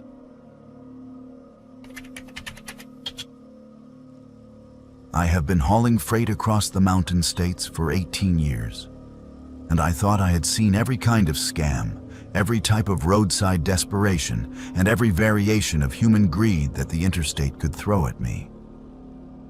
I was wrong. What happened to me on that snow-covered stretch of Wyoming highway during the blizzard of February 2019 still haunts my sleep and makes me question every stranded motorist I pass. My name is Marcus Thompson, and I drive a Peterbilt 379 pulling a 53-foot refrigerated trailer for a logistics company based out of Denver. The run that night was supposed to be routine. I was hauling frozen goods from Salt Lake City to Billings, Montana, a route I had driven countless times before. The weather forecast called for light snow, maybe 3 to 4 inches, nothing that would slow down an experienced driver like myself. But Wyoming weather has a mind of its own, and by the time I hit the stretch between Rock Springs and Rawlins, the light snow had transformed into a full-blown blizzard. The wind was howling across the open plains, creating whiteout conditions that reduced visibility to maybe 50 feet on a good stretch. My CB radio crackled with chatter from other drivers reporting jackknifed semis, cars in ditches, and road closures further north. I should have pulled over at the next truck stop and waited it out. Any sensible driver would have. But I was behind schedule, and the company had been breathing down our necks about delivery times. The customer in Billings needed those frozen foods for their morning shipment, and a delay would cost us the contract. So I pressed on, gripping the steering wheel with white knuckles as my headlights carved a narrow tunnel through the swirling snow. The highway was nearly deserted. Most smart people had found shelter hours ago, leaving only the foolish and the desperate to battle the elements. My truck crept along at 30 miles per hour, the engine working hard to maintain traction on the ice-slicked asphalt. The heater was running full blast, but the cold seemed to seep through every crack and crevice, chilling me to the bone despite my heavy winter coat. That was when I saw her. At first, she was just a shadow in the storm, a dark shape moving along the shoulder of the road. As I got closer, my headlights illuminated a young woman in a thin jacket, no hat, no gloves, waving frantically at passing vehicles. She looked to be in her early 20s, with long, dark hair whipping around her face in the wind. Even through the storm, I could see she was shivering violently, her breath creating clouds of vapor that were immediately torn away by the gale.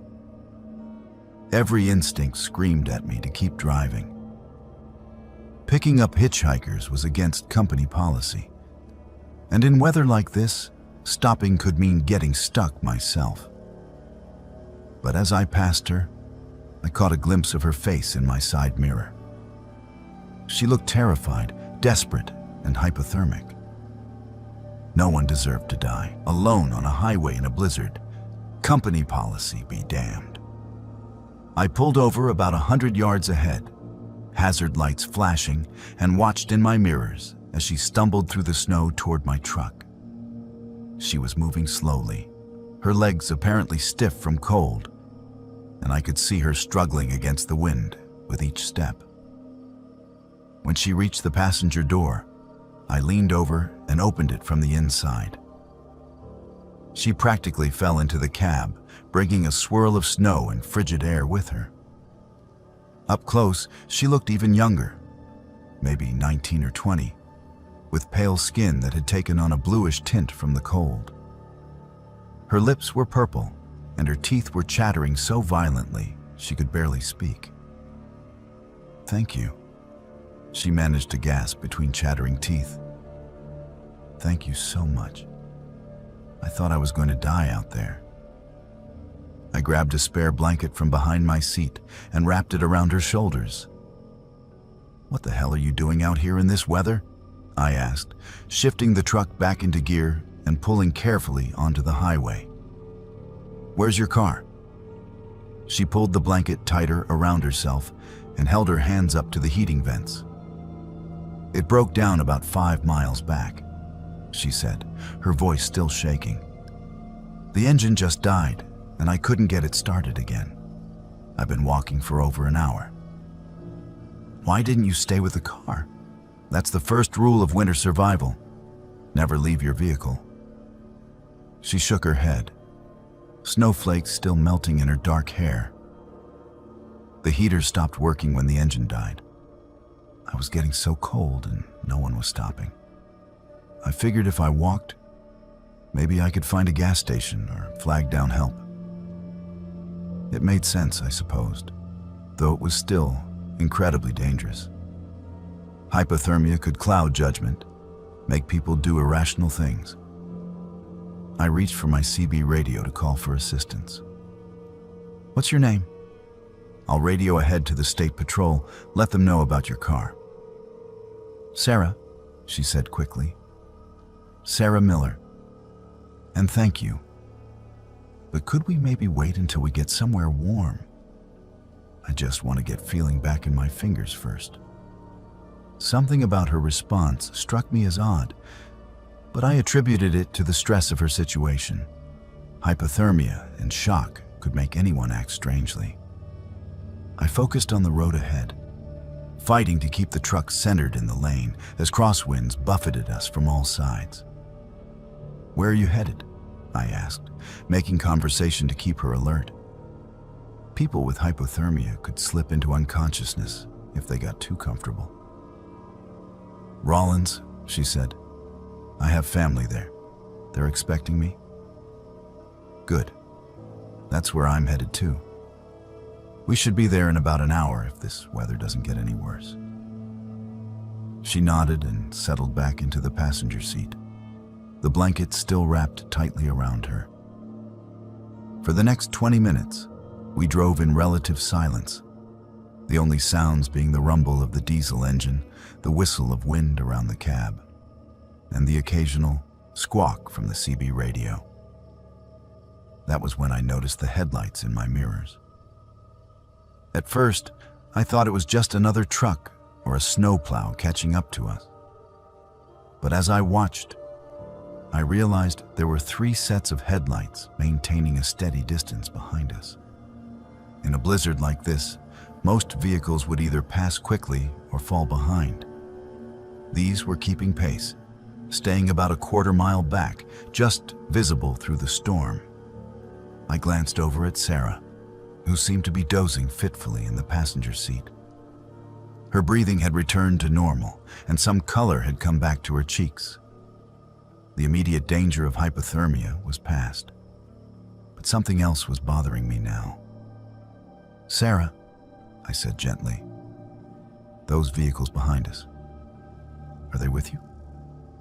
Her eyes snapped open, and for just a moment, I saw something that chilled me more than the Wyoming wind. It was a look of calculation, of predatory awareness that had nothing to do with being a stranded motorist. But it was gone so quickly, I almost convinced myself I had imagined it. "What vehicles?" she asked, turning to look in the passenger side mirror. "I don't see anything." "Those headlights, 3 sets, staying right behind us." She squinted into the storm. "I can barely see anything in this snow. Maybe it's just other people trying to get to safety, like us." Maybe. But 18 years on the road had taught me to trust my instincts, and every instinct I had was now screaming that something was wrong. I had seen this pattern before in CB radio chatter from other drivers. Coordinated vehicles following a target, waiting for the right moment to strike. I kept my voice casual. You know, I just realized I should probably call this in to dispatch. Let them know I picked up a passenger. I reached for the CB radio again. No. The word came out sharper than she probably intended. She quickly softened her tone. I mean, could we wait? I'm still feeling pretty shaky, and I'd rather not deal with official stuff right now. Red flags were going up all over my mental radar now. I had picked up stranded motorists before, and they were always grateful for any help, eager to get in touch with authorities or family members. Sarah's reluctance to involve anyone else was setting off every alarm bell I had. I glanced in my mirrors again. The 3 sets of headlights were still there, and now I was certain they were maintaining a deliberate formation. 2 were hanging back in the right lane, 1 in the left, positioned to block any attempt at escape if I tried to change lanes or exit the highway. Sarah, I said carefully, I need you to be honest with me. Are you really stranded? Or is this some kind of setup? The mask dropped completely then. Her shivering stopped, her posture straightened, and when she looked at me, her eyes were cold and calculating. You're a smart one, Marcus. Most drivers don't figure it out until it's too late. My blood turned to ice water. She knew my name. I had never told her my name. How do you know? Your company puts driver names on the truck doors, genius. We've been tracking you since you left the Flying J in Rock Springs. You've got a refrigerated trailer full of expensive frozen goods, and more importantly, you're driving alone through the middle of nowhere in a blizzard. I looked ahead and realized we were approaching the exit for a rest area. If this was a coordinated robbery, that would be the perfect place for it. Isolated, off the main highway, easy to control. My hands tightened on the steering wheel. What do you want? I asked, though I already knew the answer. Pull off at the rest area ahead. My friends will take the trailer and you'll walk away. Try to be a hero and you won't walk away at all. The CB radio crackled to life. Breaker 19, this is Wyoming Bear. We've got multiple reports of a hijacking crew working I-80 tonight. 3 vehicles working together, using a female decoy to flag down trucks. All drivers exercise extreme caution. Sarah's eyes narrowed.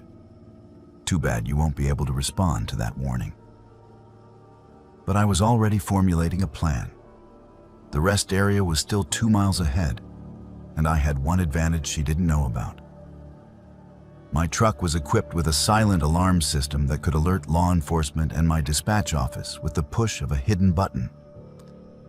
I had installed it myself after hearing too many horror stories from other drivers. You know, I said, trying to keep my voice steady, you picked the wrong truck to mess with. What's that supposed to mean? Instead of answering, I pushed the hidden alarm button with my left hand while simultaneously flooring the accelerator with my right foot. The big Caterpillar engine roared to life, and the truck surged forward through the snow. Sarah was thrown back in her seat. What are you doing? You'll get us both killed in this weather. Better than letting you and your friends kill me in that rest area. I grabbed the CB radio and keyed the microphone. Mayday, Mayday. This is eastbound Peterbilt mile marker 184 on I-80. I have been hijacked by a female subject and 3 chase vehicles, requesting immediate assistance. The response was immediate. Peterbilt eastbound I-80. This is Wyoming State Patrol. We have units en route to your location. Can you maintain your current speed and direction? Affirmative.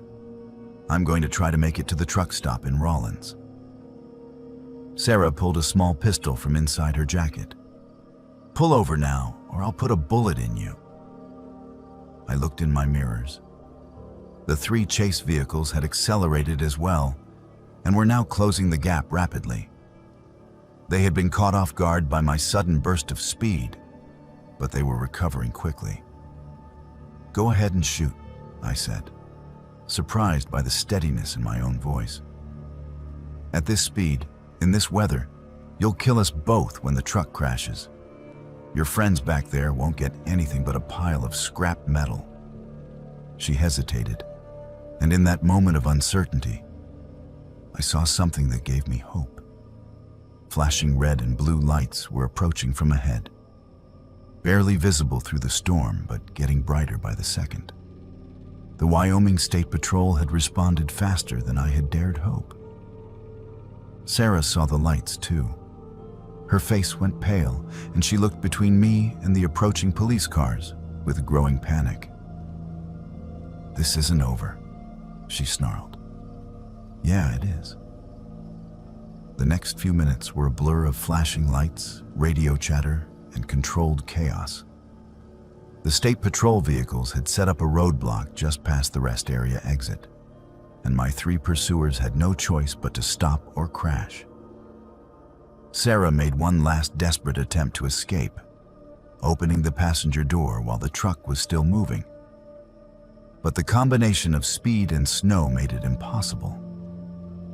By the time everything was sorted out, I learned that Sarah and her crew had been responsible for at least 6 truck hijackings over the past 3 months.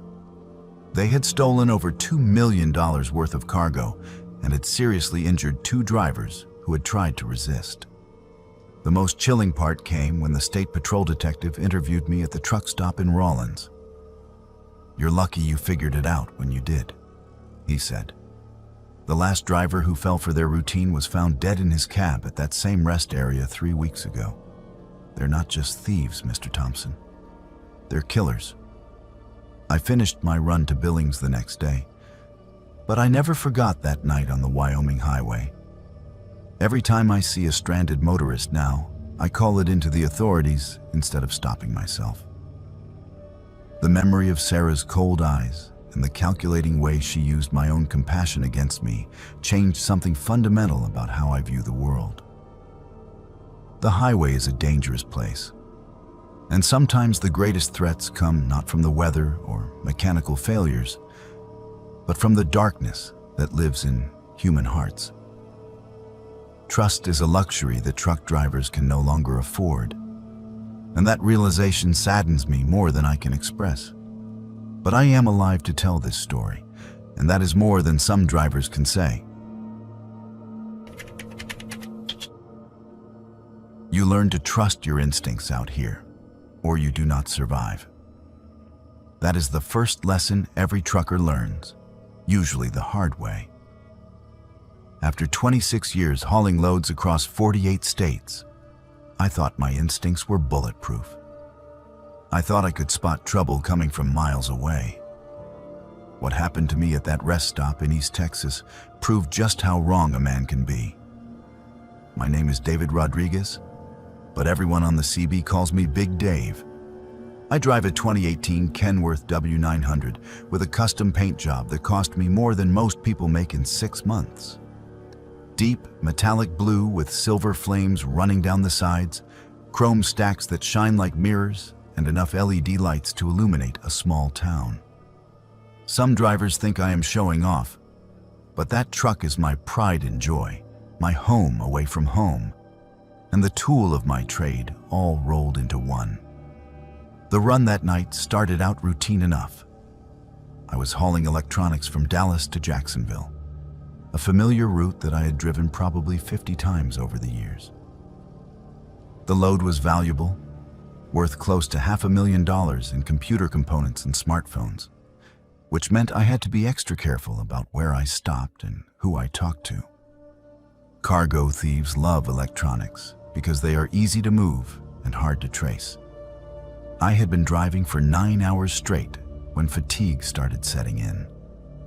The law says you can drive 11 hours before you have to take a mandatory 10-hour break, but smart drivers know not to push it that far. Tired drivers make mistakes, and mistakes on the highway can kill you. So when I saw the sign for the Pine Ridge Rest Area, I decided it was time to call it a night. The rest area was one of those older state-maintained facilities that Texas.com has scattered throughout the eastern part of the state. Nothing fancy, just a parking lot, some picnic tables, restrooms, and a few vending machines. It was set back about half a mile from the main highway, surrounded by thick pine forest that blocked out most of the light pollution from the road. During the day, it was probably a pleasant enough spot for travelers to stretch their legs and let their kids run around. At night, it felt isolated and vulnerable. I pulled into the truck parking section and chose a spot near the back, away from the main building but with a clear view of both entrances to the rest area. Old habits from my early days, when I was more paranoid about security. I shut down the engine, locked the doors, and climbed into the sleeper berth to grab a few hours of rest before continuing on to Jacksonville. The sleeper berth in my Kenworth is practically a small apartment. Full-size bed, television, refrigerator, microwave, even a small desk where I can do paperwork or browse the internet when I have a good signal. I had just settled in with a sandwich and was scrolling through messages on my phone when I heard it for the first time. A child screaming. It was faint at first, barely audible, over the hum of my auxiliary power unit. But it was definitely there. A high-pitched wail of terror and pain that seemed to be coming from somewhere in the woods beyond the rest area. I sat up immediately, every parental instinct I had firing at once. I have 3 kids of my own, and that sound triggered something primal in me. I opened the sleeper berth curtain and looked out the side window toward the tree line. The rest area was dimly lit by a few security lights mounted on poles around the parking lot. But beyond that, the pine forest was a wall of impenetrable darkness. The screaming continued for maybe 30 seconds, then stopped abruptly. Silence. I waited, listening intently, but heard nothing except the distant hum of highway traffic and the occasional rustle of wind through the pine branches. Maybe it had been an animal, I told myself. Foxes could make sounds that were eerily similar to human screams, especially when they were fighting or mating. But the rational part of my brain knew the difference between animal sounds and human ones. And what I had heard was definitely human. I grabbed my flashlight and cell phone and climbed down from the cab. The night air was thick with humidity and the smell of pine sap. Texas in August is never comfortable, but there was something oppressive about the atmosphere that night, like the air itself was holding its breath.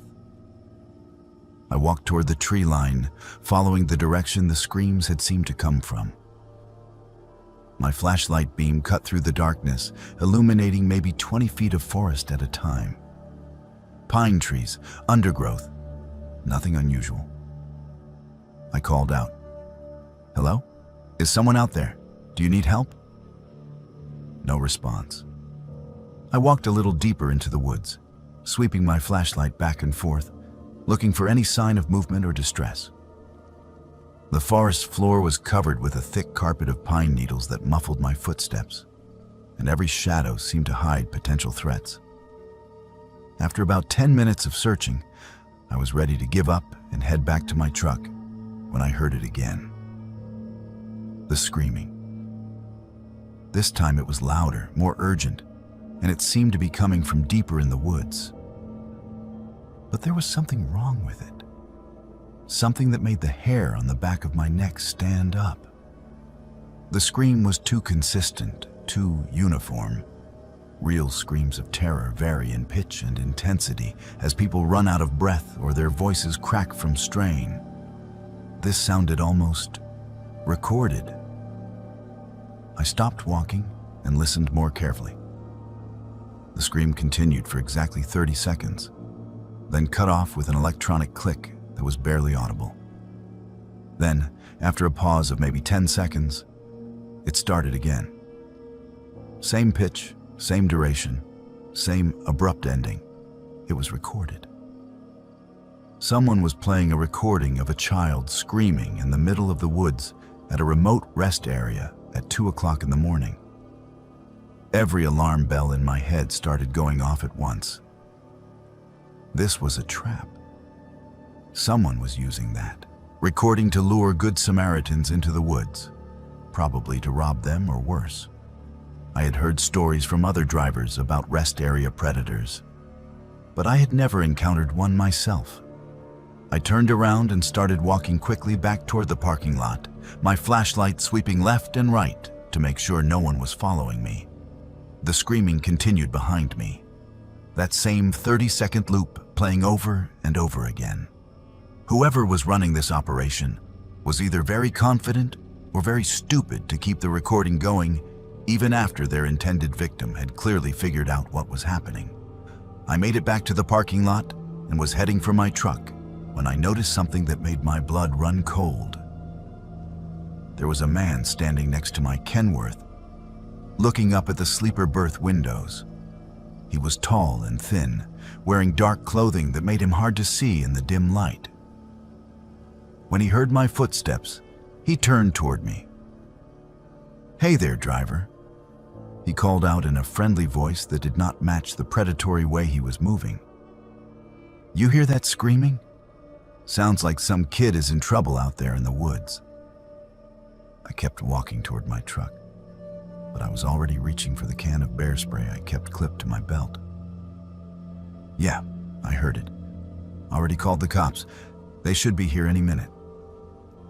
It was a lie, but I hoped it would make him back off. Instead, he smiled, and even in the dim light, I could see that it was not a pleasant expression. "That is funny," he said, taking a step closer to me, "because my buddy out there in the woods has been watching you for the past 15 minutes, and he says you never made any phone calls."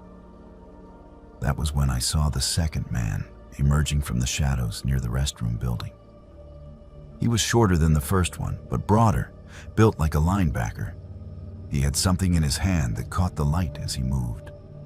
A knife, maybe, or a metal pipe.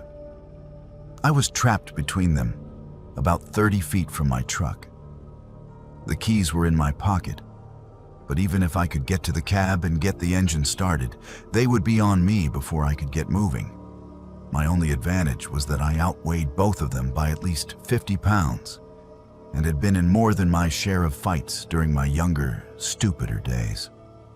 "Look, fellas," I said, trying to keep my voice calm and reasonable. "I do not know what you are planning here, but it is not worth it. My load is just electronics. Insurance will cover whatever you take, and I will not even report it until tomorrow. Just take what you want and let me go." The tall one laughed. "Electronics? Brother, you think this is about cargo? You have got it all wrong." The short one had moved closer, circling around to cut off my escape route toward the rest area entrance. "We are not cargo thieves, driver. We are collectors." "Collectors? We collect drivers," the tall one explained, still smiling that horrible smile. "Some we keep for a while. Some we sell, some we just play with until we get bored. But they all end up the same way, eventually." The screaming in the woods had stopped, but now I could hear something else. Voices. Multiple voices coming from the direction of the trees, calling out in what sounded like distress. But just like the screaming, something about those voices was wrong. They were too clear, too distinct, like they were being amplified somehow. "Speakers," I said, understanding flooding through me. "You have speakers set up in the woods, playing recordings to lure people out there." "Smart man," the tall one said. "Too bad smart will not help you now." That was when I made my move. Instead of going for my truck like they expected, I sprinted toward the restroom building. It was not much of a shelter, but the walls were concrete block and there might be a back exit. More importantly, it would force them to come at me from a predictable direction instead of surrounding me in the open parking lot. I almost made it. The short one was faster than he looked, and he tackled me about 10 feet from the building entrance. We went down hard on the asphalt, and I felt the skin scrape off my palms and elbows. But adrenaline is a hell of a drug, and I barely felt the pain. I rolled over and caught him with an uppercut that snapped his head back and sent him sprawling. The tall one was on me before I could get to my feet, swinging what looked like a tire iron at my head. I got my arm up just in time to block the blow, but the impact sent lightning bolts of pain up to my shoulder. He raised the tire iron for another swing, and I knew that this one would probably finish me. That was when the real screaming started. Not from speakers hidden in the woods, but from the tall man himself. He dropped the tire iron and clutched at his face, blood streaming between his fingers. Behind him, I could see a third figure, someone I had not noticed before. It was another trucker, a woman with graying hair and forearms like tree trunks. She was holding what looked like a modified cattle prod, sparks still dancing between the electrodes. "Texas Ranger," she announced in a voice that carried the authority of someone used to being obeyed. "Y'all gentlemen are under arrest." The next hour was a blur of police cars, ambulances, and crime scene technicians. It turned out that the woman who had saved me was Detective Linda Martinez, working undercover as part of a multi-state task force investigating rest area attacks. She had been tracking this particular crew for over 6 months, following a trail of missing truckers and unsolved murders across 4 states. The speakers in the woods were exactly what I had suspected. High-powered amplifiers connected to digital players loaded with recordings of people in distress. The 2 men had been using them to lure victims into isolated areas where they could be more easily controlled. What they did to their victims after that was something Detective Martinez would not discuss in detail. But her expression told me everything I needed to know. "You are lucky you figured out it was a recording," she told me as the paramedics checked out my injuries. "Most people do not. They hear a child in distress, and every decent instinct they have drives them straight into the trap." "How many drivers have they killed?"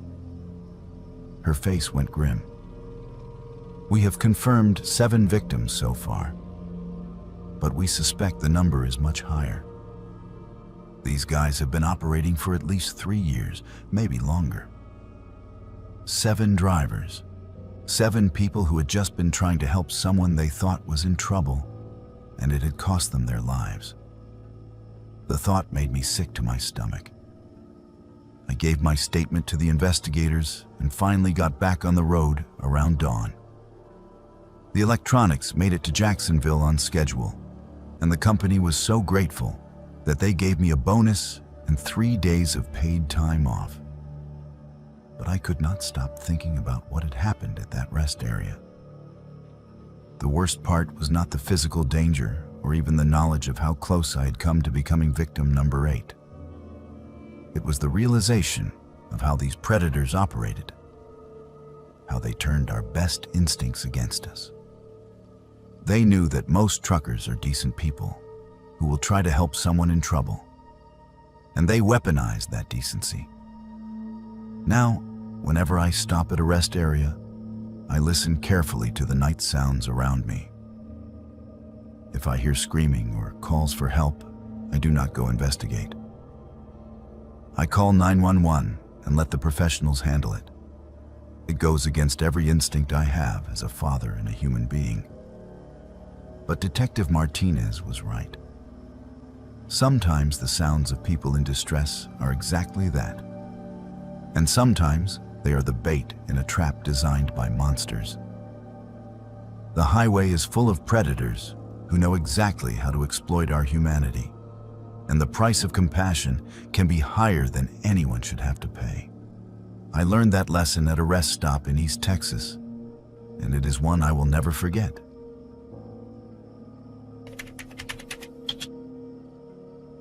In 23 years of driving, I thought I had seen every kind of cargo. From live animals to hazardous chemicals, from precious artwork to military equipment.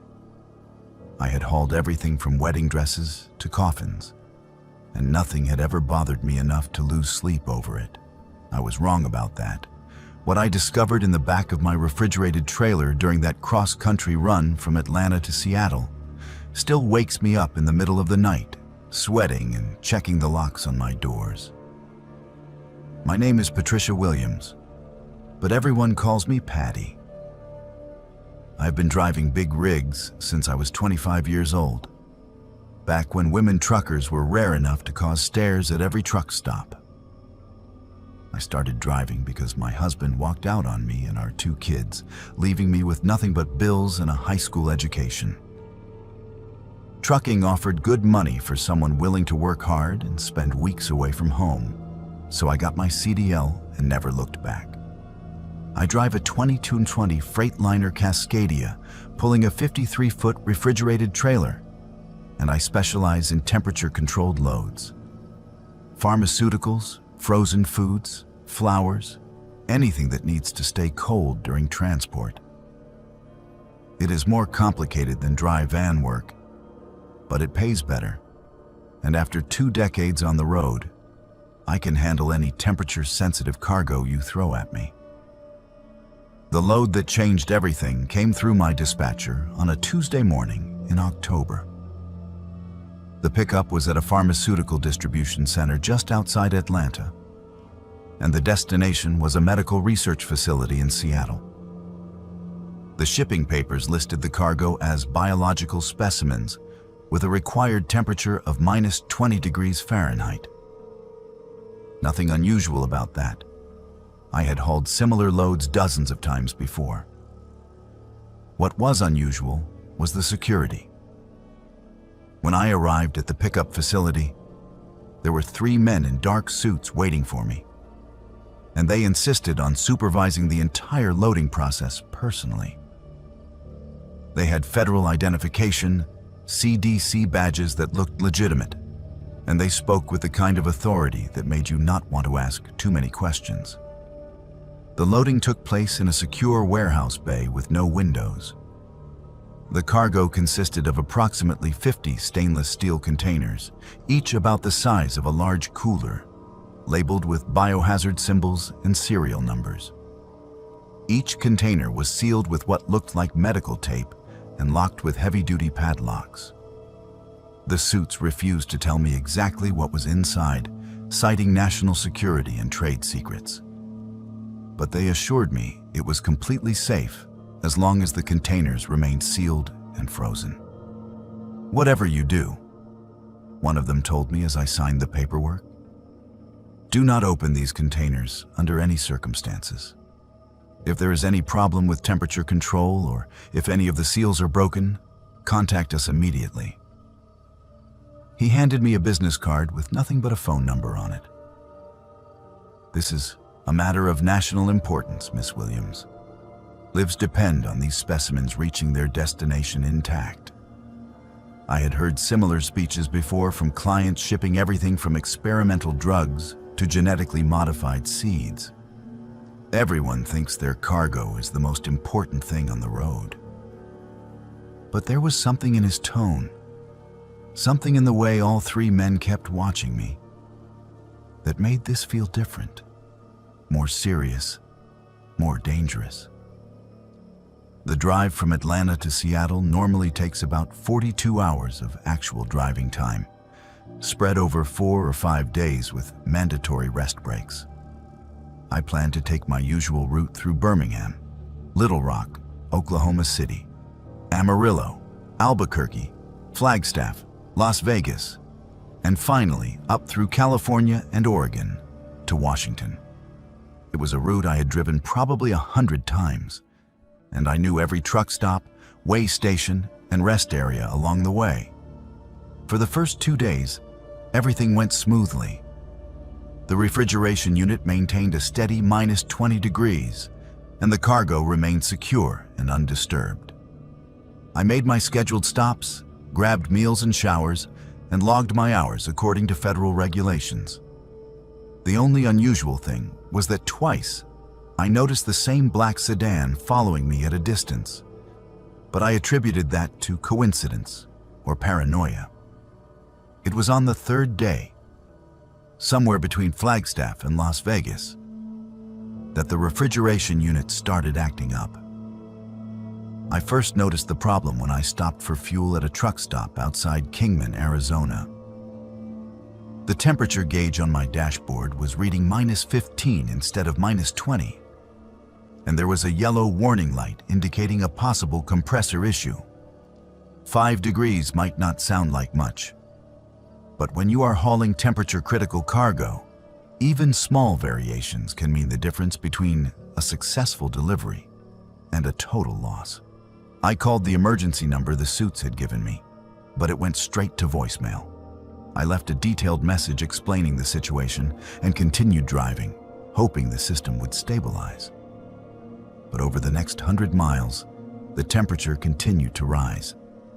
-10, -5, 0 degrees. The yellow warning light turned red, and I could hear the compressors cycling on and off erratically. By the time I reached Las Vegas, the trailer temperature was holding steady at 10 degrees above zero. Still well below freezing, but nowhere near the -20 the cargo required. I found a truck stop with a repair bay and had a mechanic take a look at the system. "Looks like your compressor is shot," he told me after an hour of diagnostics. "I can get you a replacement, but it will take at least 12 hours to get the part and install it. Maybe longer if we run into complications." 12 hours. The cargo had already been above its required temperature for 6 hours. Another 12 would mean 18 hours total, and I had no idea how long the biological specimens could survive those conditions. I tried the emergency number again. Still no answer.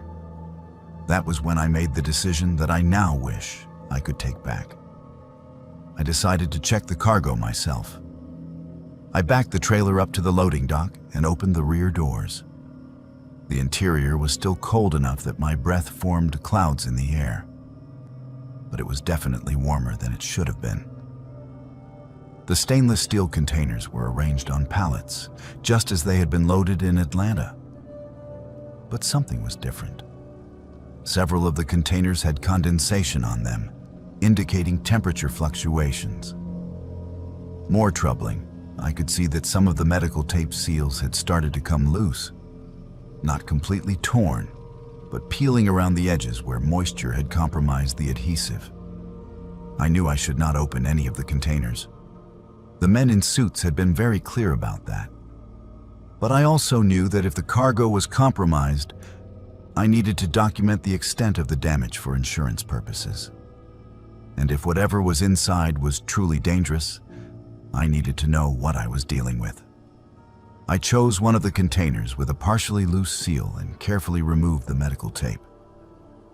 The padlock was still secure, but I had bolt cutters in my toolkit for situations just like this. The lock snapped with a metallic crack that echoed through the trailer. I lifted the lid and immediately wished I had not. Inside the container, packed in what looked like dry ice, was a human torso. No head, no arms, no legs.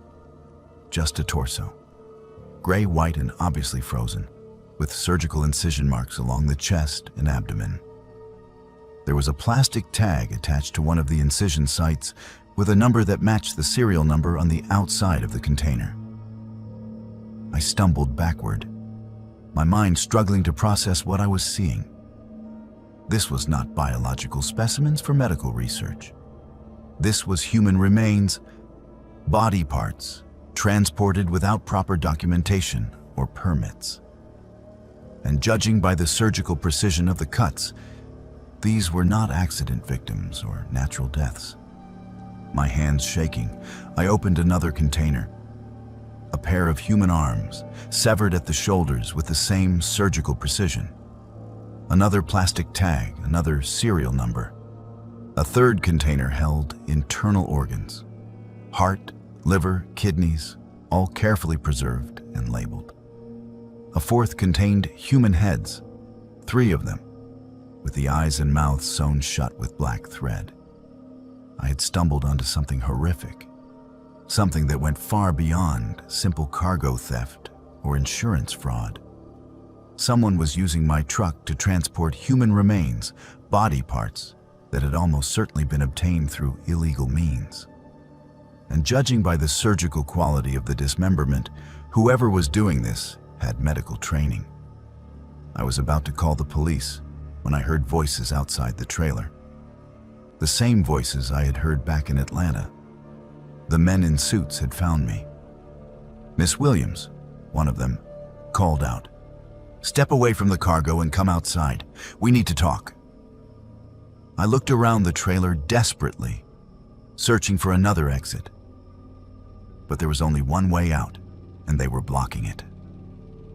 I could hear at least 3 different voices, maybe more. They knew I had seen the contents of the containers, and they were not going to let me walk away with that knowledge. "Miss Williams, we know you opened the containers. That was very unwise. Come outside so we can discuss your options." Options. That did not sound like they were planning to arrest me or call the authorities. That sounded like they were planning something much worse. I pulled out my cell phone and dialed 911, but there was no signal inside the metal trailer.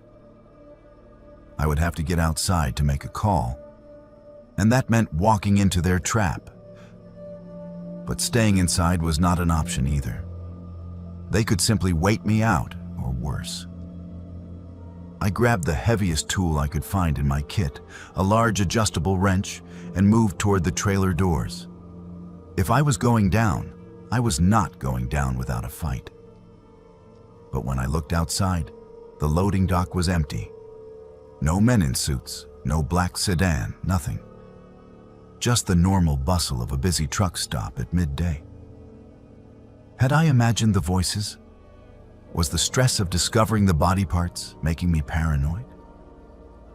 I jumped down from the trailer and looked around cautiously. There were other drivers refueling their trucks, customers going in and out of the convenience store, mechanics working in the repair bays. Everything looked completely normal. Too normal. I walked around to the front of my truck and found a note tucked under the windshield wiper. It was typed on plain white paper with no letterhead or identifying marks. "Miss Williams, you have seen something you were not supposed to see. For your own safety and the safety of your family, you will complete this delivery as originally planned. You will not contact law enforcement. You will not discuss this cargo with anyone. When you reach Seattle, you will be given further instructions. Your cooperation ensures that this remains a business transaction rather than a personal matter." At the bottom of the note were 2 photographs. One showed my daughter coming out of her apartment in Phoenix. The other showed my son leaving his job at a construction company in Denver. Both photos had been taken recently, probably within the last few days. The message was clear: complete the delivery or my children would pay the price. I drove to Seattle in a state of controlled terror, my mind racing with possibilities and scenarios. Who were these people? How had they found my children so quickly? What kind of operation was I caught up in? The delivery went exactly as planned. A different set of men met me at the research facility, and they unloaded the cargo with the same careful precision that had been used in Atlanta. They inspected every container, noted the few that I had opened, and made check marks on their clipboards. "Thank you for your cooperation, Miss Williams," one of them said as I prepared to leave. "Your discretion in this matter is appreciated. You will find a performance bonus has been added to your payment." And that was it. I drove home to my base in Oklahoma, collected my pay, and tried to pretend that the whole thing had been a nightmare. But I knew it was not over. People who transport human remains without permits, people who threaten families to ensure silence, do not just disappear after one successful transaction. 6 months later, I received another call from the same dispatcher. Same pickup location, same destination, same cargo description. When I declined the load, citing equipment problems, my truck started having mysterious mechanical failures. Brakes that would not hold, tires that developed slow leaks, electrical systems that malfunctioned at dangerous moments. I got the message. I took the next load, and the one after that, and the one after that. Each time, I transported more human remains across the country, each time wondering who these people had been and how they had died. I am still driving those loads today. I do not have a choice. The alternative is too terrible to contemplate. But I want people to know that there are things moving on America's highways that should not exist. Cargo that represents the darkest side of human nature. Sometimes, the most dangerous thing in your trailer is not what the shipping papers say it is. The CB radio went dead quiet at 2:47 a.m., and that is when I knew something was terribly wrong. In 31 years of driving these highways, I have learned that truckers never stop talking on the radio, especially during the long, lonely hours before dawn. We tell jokes, share road conditions, warn each other about speed traps and way stations. The CB chatter is our lifeline, our connection to humanity when we are alone in the dark with nothing but miles of empty asphalt stretching ahead of us. But that night, as I was driving eastbound on Interstate 94 through the desolate stretch of Montana between Billings and Miles City, the radio fell completely silent. Not just quiet, but dead silent. Like every trucker within a 100-mile radius had suddenly vanished or stopped breathing.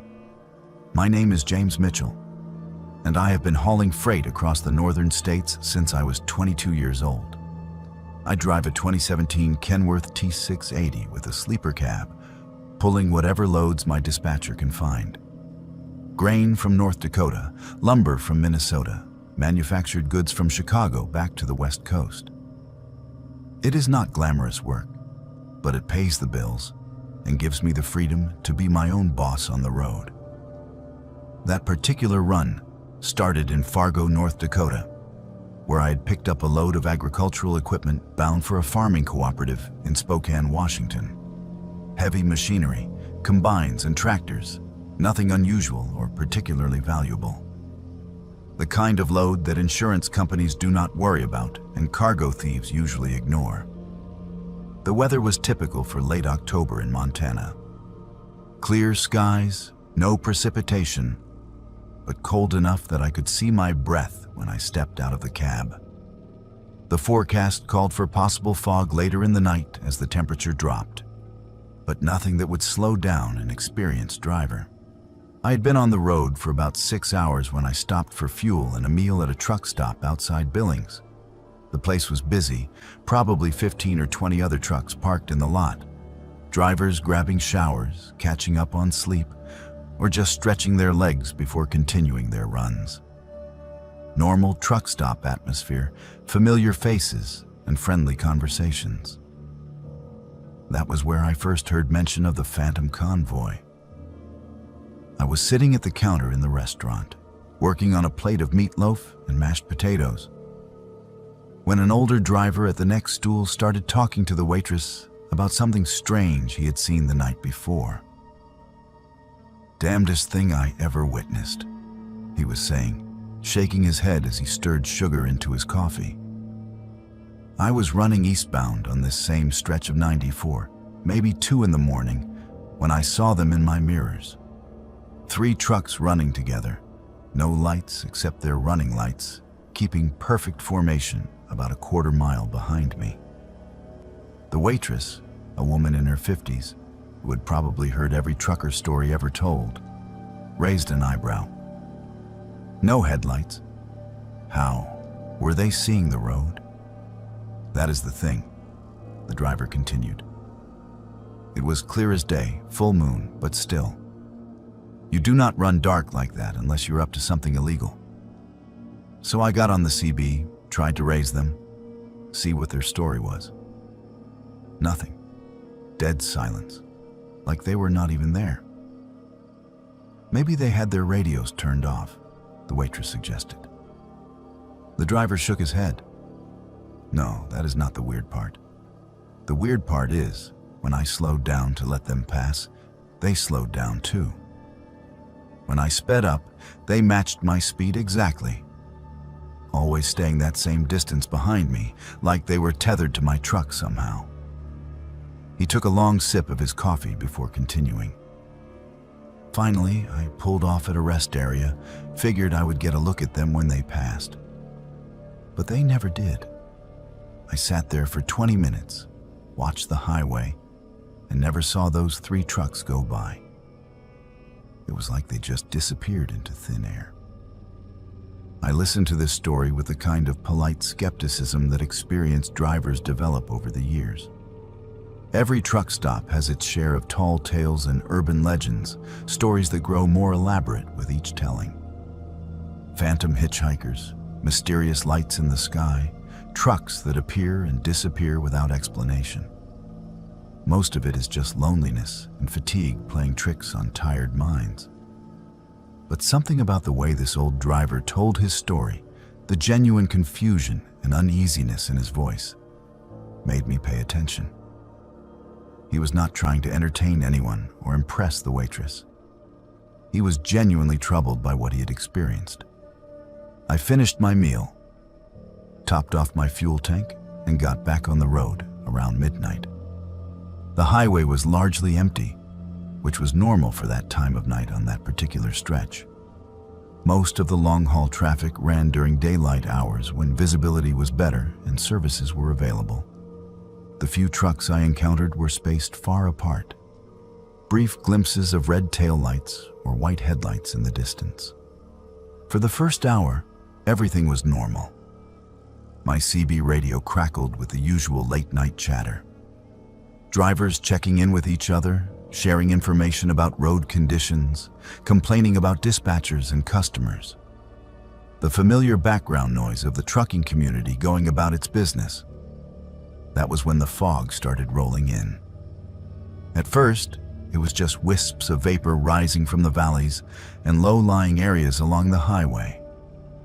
But within 30 minutes, it had thickened into a dense blanket that reduced visibility to maybe 50 yards. I slowed down to 45 miles per hour and turned on my fog lights.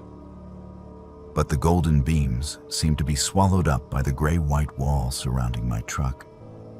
Fog is dangerous for truckers. It conceals obstacles, makes it impossible to judge distances accurately, and can turn a routine drive into a white-knuckle experience. But I had driven through worse conditions before, and I was confident in my ability to handle it safely. That was when the CB radio went silent. Not gradually, like drivers signing off one by one as they reached their destinations. All at once, like someone had thrown a switch and cut off every transmission within range. I tried keying my microphone, calling out on channel 19, but got no response. I switched to other channels, tried the emergency frequency, even attempted to raise the local base stations. Nothing but static. I was checking my radio connections when I saw them in my mirrors. 3 trucks, running in perfect formation about a quarter mile behind me, just like the old driver had described. Even through the fog, I could make out their shapes. They appeared to be conventional tractors pulling standard trailers, but something about their silhouettes looked wrong. Too angular, too sharp, like they had been drawn by someone who had never actually seen a truck before. And they were running completely dark. No headlights, no marker lights, no identification numbers or company logos visible on their sides. Just dark shapes moving through the fog at exactly the same speed I was traveling, maintaining that precise distance behind me, no matter how I varied my speed. I tried the CB radio again. Breaker 19, this is eastbound Kenworth mile marker 126 on I-94. I have 3 trucks following me with no lights. Please identify yourselves. Silence. I slowed down to 35 miles per hour, expecting them to pass me or at least close the distance. Instead, they slowed down too, maintaining that same quarter-mile gap. I sped up to 55, pushing the safe limits for the fog conditions. They matched my speed exactly. For the next 20 miles, this bizarre procession continued. Me in front, struggling to see the road through the thickening fog, and 3 phantom trucks behind me, somehow navigating without any visible means of illumination. Every few minutes, I would try the CB radio again, hoping to reach someone, anyone, who could explain what was happening. But the airwaves remained dead. That was when I started noticing other details that made my skin crawl. The trucks behind me were not leaving tire tracks in the thin layer of moisture that had accumulated on the asphalt. I could see my own tracks clearly in my side mirrors, dark lines following the path of my tires. But behind them, the road surface looked undisturbed, as if the 3 trucks were floating just above the pavement. More unsettling, they cast no shadows. Even in the fog, with my running lights and reflectors creating pools of illumination, objects cast shadows. But these trucks seemed to absorb light rather than reflect it. Dark voids moving through the gray landscape like holes cut out of reality itself. I was beginning to seriously question my sanity when I saw the exit sign for a rest area 5 miles ahead. I decided to pull off and see what would happen. If these were real trucks with real drivers, they would have to either pass me or follow me into the rest area. If they were some kind of hallucination brought on by fatigue and stress, stopping for a break might clear my head. I took the exit slowly, watching my mirrors constantly. The 3 trucks followed me down the off-ramp, maintaining their formation and distance. But as I pulled into the rest area parking lot, something impossible happened. They kept going, not past the rest area on the highway, but straight through it.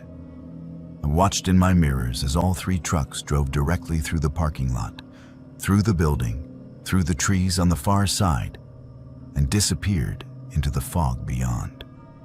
No change in speed, no deviation from their path, just a smooth, uninterrupted journey through solid objects as if they were not there.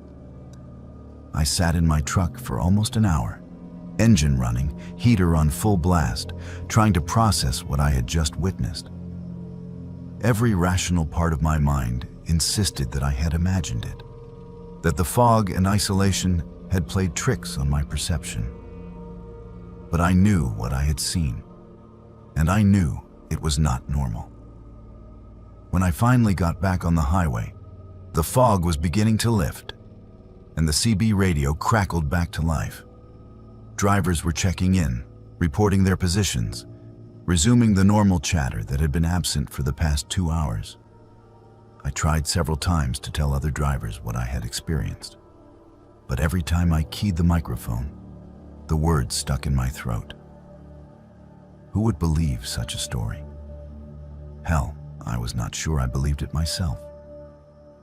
I completed my run to Spokane without any further incidents, delivered the agricultural equipment on schedule, and tried to put the whole experience behind me.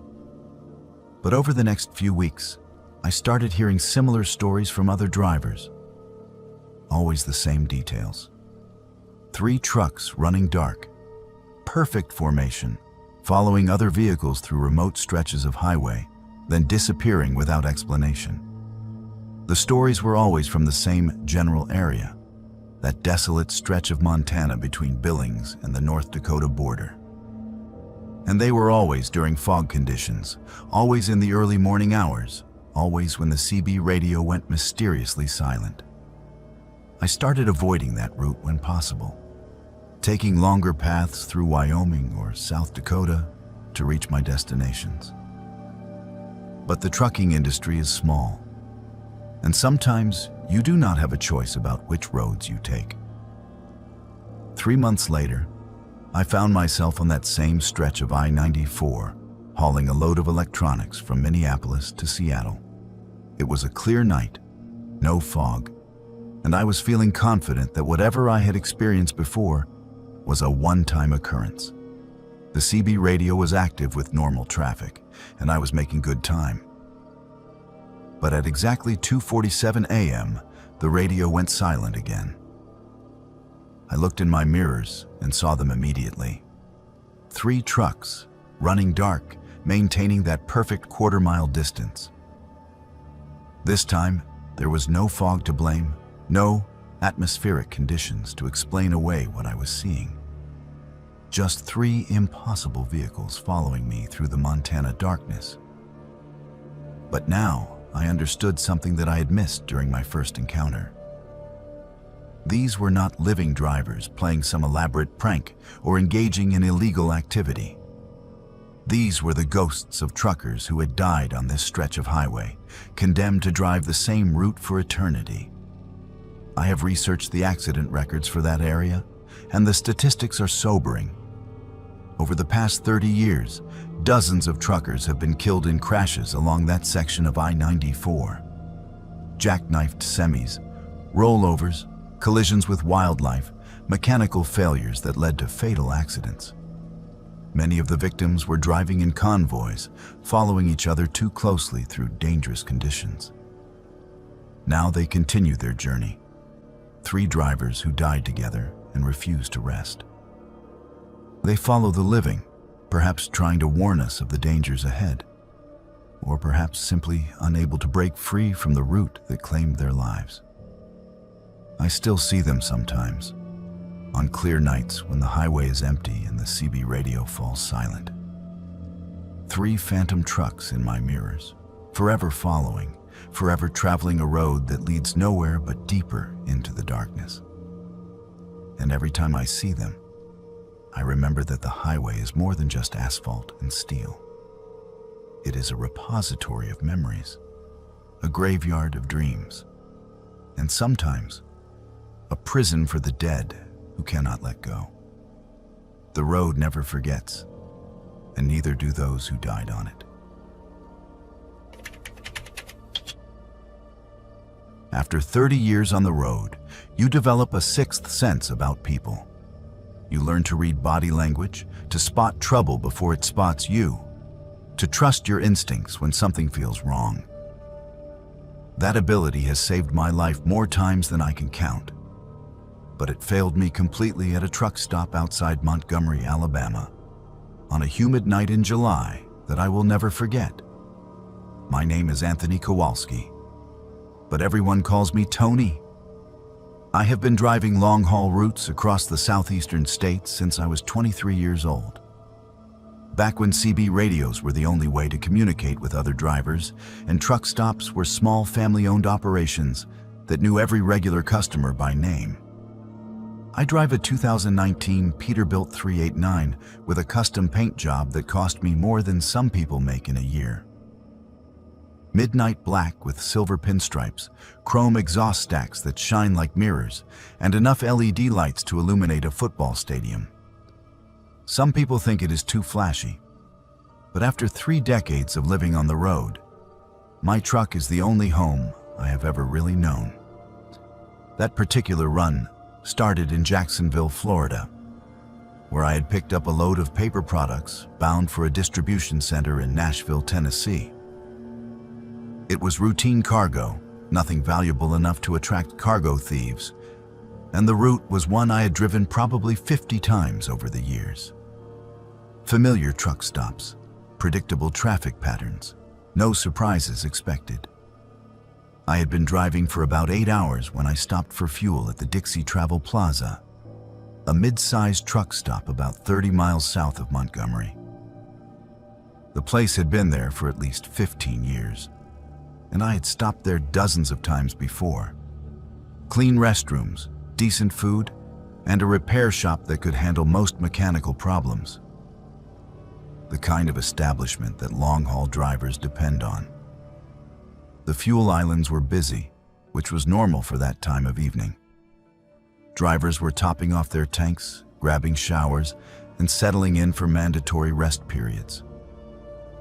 I pulled up to pump number 7 and started the refueling process, a routine I had performed thousands of times before.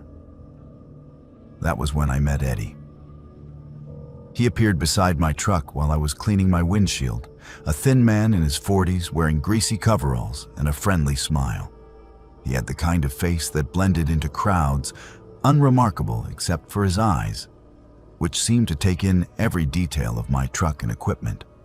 "Nice rig," he said, running his hand along the polished chrome bumper. "Peterbilt 389, right? These are beautiful machines when they are maintained properly." I nodded, continuing to work on the windshield. Small talk from other truckers was normal at fuel stops, part of the informal community that existed among drivers. But something about Eddie made me uncomfortable. Maybe it was the way his eyes lingered on the expensive chrome accessories, calculating their value. Maybe it was how he stood just a little too close, invading my personal space in a way that experienced drivers usually avoided. "You haul this route regular?" he asked, leaning against the fuel pump. "I work in the repair shop here, and I swear I have seen this truck before." "Yeah, I come through here every few weeks," I replied, finishing the windshield and moving to check my tire pressure. "Good stop. Never had any problems." Eddie smiled, but it did not reach his eyes. "That is what we like to hear. Customer satisfaction is our top priority." He paused, seeming to study my face. "You know, I was just thinking. That front tire looks a little low to me. Maybe you should bring the truck around to the shop. Let me take a proper look. No charge for the inspection." I glanced at the tire he was indicating. It looked fine to me, holding pressure normally with no visible wear or damage. But Eddie was the professional mechanic, and tire problems could be dangerous at highway speeds. Against my better judgment, I agreed to let him take a look. "Great," he said, his smile widening. "Just pull around to bay number 3. I will meet you there in a few minutes." I finished fueling, paid for the diesel, and drove around to the repair shop. Bay number 3 was at the far end of the building, separated from the main truck stop by a row of empty trailers and construction equipment. The area was poorly lit, with only a few security lights casting long shadows across the cracked asphalt. Eddie was waiting for me, along with another man I had not seen before. This second man was larger, built like a linebacker, with arms covered in tattoos and the kind of dead eyes that I had learned to associate with serious trouble. He was holding what looked like a heavy wrench, but the way he gripped it suggested it was not intended for mechanical work. "Just pull right up here," Eddie called out, waving me forward. "We will have you back on the road in no time." Every alarm bell in my head started going off at once. The isolated location, the second man with the weapon, the overly friendly mechanic who had been asking too many questions about my route and schedule. This was not a tire inspection. This was a setup. I stopped the truck about 20 feet from the bay and set the air brakes, but I kept the engine running. Actually, I called through the driver's side window. "The tire looks fine to me now. I think I will just head on down the road." Eddie's friendly mask slipped for just a moment, revealing something cold and predatory underneath. "Come on, friend. You're already here? Let me at least take a quick look." Professional courtesy. The big man with the wrench had moved to block the exit from the Bay Area. He was not being subtle about it, just standing there with his arms crossed, making it clear that I was not going anywhere until they were finished with whatever they had planned. But 30 years of driving had taught me more than just how to handle an 18-wheeler. I had learned to think fast under pressure, to assess situations quickly, and to take decisive action when my life was on the line. Instead of getting out of the truck like they expected, I released the air brakes and floored the accelerator. The big Caterpillar engine roared to life, and 40 tons of truck and trailer lurched forward toward the exit. The big man dove out of the way just in time to avoid being crushed, rolling across the asphalt and shouting curses. Eddie was screaming something behind me, but I could not make out the words over the sound of the engine. I did not care what he was saying. I just wanted to put as much distance as possible between myself and that truck stop. I made it about 5 miles down the highway before I pulled over and called the police. When I explained what had happened, the dispatcher told me that they had been investigating a string of attacks on truck drivers in that area. Drivers who had stopped for fuel or repairs and then disappeared. Their trucks found days later, stripped of cargo and expensive accessories. "You are lucky you trusted your instincts," the detective who interviewed me later said.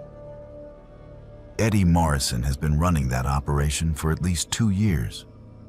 We think he and his partner have killed at least 6 drivers, maybe more." 6 drivers. 6 men who had just been trying to do their jobs, to earn a living on the road, and they had walked into a trap disguised as friendly assistants. The thought made me sick to my stomach. The investigation revealed that Eddie had been working at the truck stop legitimately for several months, establishing a cover identity and identifying potential victims. He would target drivers with expensive trucks or valuable cargo, lure them to the isolated repair bay, and then he and his partner would rob and kill them. The bodies were disposed of in a remote swamp about 50 miles away, while the trucks were taken to a chop shop and stripped for parts. Eddie Morrison was eventually sentenced to death for his crimes. His partner, a man named Dale Hutchins, received life in prison without the possibility of parole. The truck stop was sold to new owners who completely renovated the facility and hired an entirely new staff. But the damage was done. Every time I pull into a truck stop now, I remember Eddie's friendly smile and calculating eyes. I remember how close I came to becoming just another statistic, another driver who trusted the wrong person at the wrong time. The highway is full of predators who know exactly how to exploit the trust that exists in the trucking community. They know that drivers are more likely to help each other, to accept offers of assistance from people wearing mechanics' coveralls or truck stop uniforms. They weaponize our professional courtesy and use it against us. I still stop at truck stops, of course. I have to. But I am more careful now, more suspicious of unsolicited offers to help, more aware of my surroundings when I am in isolated areas. The paranoia is exhausting, but it is the price of survival on America's highways. Eddie Morrison taught me that the most dangerous predators are not the ones who look threatening. They are the ones who look helpful, who offer exactly what you need at exactly the right moment. They are the ones who smile while they are planning to kill you. The road is a dangerous place, and sometimes the people who claim to want to help you are the ones you should fear the most. The dispatcher's voice was different that night. Too calm for a rush delivery, too smooth for someone calling in a favor at 3 in the morning. After 28 years of hauling loads across the western states, I should have recognized the warning signs. I should have asked more questions. But the money was too good, and I needed every dollar I could get to keep my rig running. My name is Samuel Washington, but everyone calls me Sam. I have been driving big rigs since I was 24 years old, working my way up from company driver to owner-operator to running my own small fleet. These days, I drive a 2021 Freightliner Cascadia with a custom sleeper berth that serves as my home more often than the apartment I rent in Oakland. The call came in at 2:47 a.m. on a Tuesday in September. I was parked at a truck stop outside Bakersfield, catching up on my mandatory rest hours between loads, when my phone rang with a number I did not recognize. Mr. Washington, this is dispatch for Meridian Logistics. We have an urgent load that needs to move tonight. Are you available for immediate pickup? Meridian Logistics was a company I had never heard of, but that was not unusual in the trucking industry. Freight brokers and logistics companies appeared and disappeared constantly, and most legitimate drivers worked with dozens of different companies over the course of a year. What kind of load? I asked, sitting up in my sleeper berth and reaching for my logbook. And what's the rate? Specialized cargo, temperature controlled. Pickup in Riverside with delivery to a research facility outside Las Vegas. The rate is $8,000 for a same-day delivery. $8,000 for a 400-mile run was more than double the normal rate for that route. In trucking, when someone offers that kind of money for a routine haul, there is usually something wrong with the cargo, the customer, or the situation. But I had truck payments due and my insurance premium was coming up, so I agreed to take the load. Great, the dispatcher said. The pickup address is 1247 Industrial Boulevard in Riverside. Ask for Mr. Chen at the loading dock. He will have all the paperwork ready. The address led me to an unmarked warehouse in an industrial district that looked like it had seen better days. No company signs, no loading dock numbers, just a plain metal building surrounded by a chain-link fence topped with razor wire. The kind of place that processed cargo but did not want anyone to know what kind. Mr. Chen was waiting for me at the loading dock, along with 2 other men in matching gray coveralls. They moved with military precision, checking my identification, inspecting my trailer, and supervising the loading process with an attention to detail that seemed excessive for whatever I was hauling. The cargo consisted of 12 large containers, each about the size of a refrigerator, marked only with alphanumeric codes and biohazard symbols. They were sealed with what looked like military-grade locks and connected to a sophisticated temperature control system that maintained a steady 38 degrees Fahrenheit. What exactly am I hauling? I asked Mr. Chen as we completed the paperwork. Biological specimens, he replied without looking up from his clipboard. Medical research materials that need to reach the destination facility within 18 hours. The temperature must remain constant, and the containers cannot be opened under any circumstances. I had hauled biological specimens before, everything from laboratory animals to human organs for transplant. It was specialized work that paid well, but it required careful handling and strict adherence to transportation protocols. Nothing about this load seemed unusual, except for the secrecy and the urgency. The delivery address was equally anonymous. A coordinates location in the Nevada desert, about 50 miles northwest of Las Vegas. No street address, no facility name, just GPS coordinates that led to what appeared to be an abandoned military installation. I made good time through the night, following Interstate 15 through the Mojave Desert, while the temperature control system hummed quietly behind me. The containers remained stable, the locks intact, and the monitoring equipment showed no problems with the cargo. It was not until I reached the delivery location that I realized something was seriously wrong. The GPS coordinates led me to a heavily guarded compound, surrounded by high fences and security towers. Armed guards checked my identification and directed me to a loading dock inside the perimeter. But what I saw there made my blood run cold. The facility was not a research laboratory or medical center. It was some kind of processing plant, with industrial equipment that looked designed for manufacturing rather than scientific research. And the people working there were not wearing lab coats or medical scrubs. They were wearing robes, long dark robes with symbols embroidered on the chest, moving between the machinery with ritualistic precision. Some were chanting in a language I did not recognize, while others arranged objects on what looked like altars positioned throughout the facility.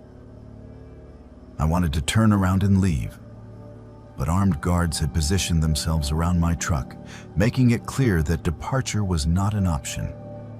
The unloading process began immediately, with robed figures carefully removing each container from my trailer and carrying it to different stations within the facility. That was when I saw what they were doing with the cargo.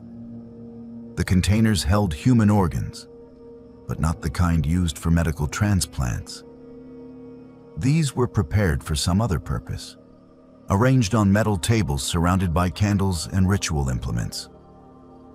The robed figures were performing some kind of ceremony over each organ, chanting and making gestures that looked more like worship than science. I had stumbled into the middle of something that went far beyond illegal organ trafficking. This was a cult that used human body parts for ritualistic purposes, and they had been using my truck to transport their materials without my knowledge. "Mr. Washington," a voice said behind me. I turned to see a tall man in an elaborate robe approaching, flanked by 2 guards. "Thank you for your service to our organization. Your discretion in this matter is essential." "I want to leave," I said, trying to keep my voice steady. "I delivered your cargo. Now I want to go." The robed man smiled, but it was not a reassuring expression. "I am afraid that is not possible. You have seen too much of our operation to simply walk away. But we have a proposition for you." He gestured toward the loading dock, where I could see other trucks parked in the shadows. "We have need of reliable drivers who can transport our materials without asking uncomfortable questions. The compensation is generous, and the work is steady." "What if I refuse?" His smile faded. "Then you will become part of our research program. Your organs are in excellent condition for someone your age." The threat was clear. Join their operation or become their next victim. I looked around the facility, counting guards and exit routes, trying to calculate my chances of escape. But there were too many armed men, too many obstacles between me and freedom. "What exactly would I be hauling?" I asked, buying time while I considered my options. "Biological materials, as tonight. Sometimes from hospitals and morgues that cooperate with our research. Sometimes from more informal sources.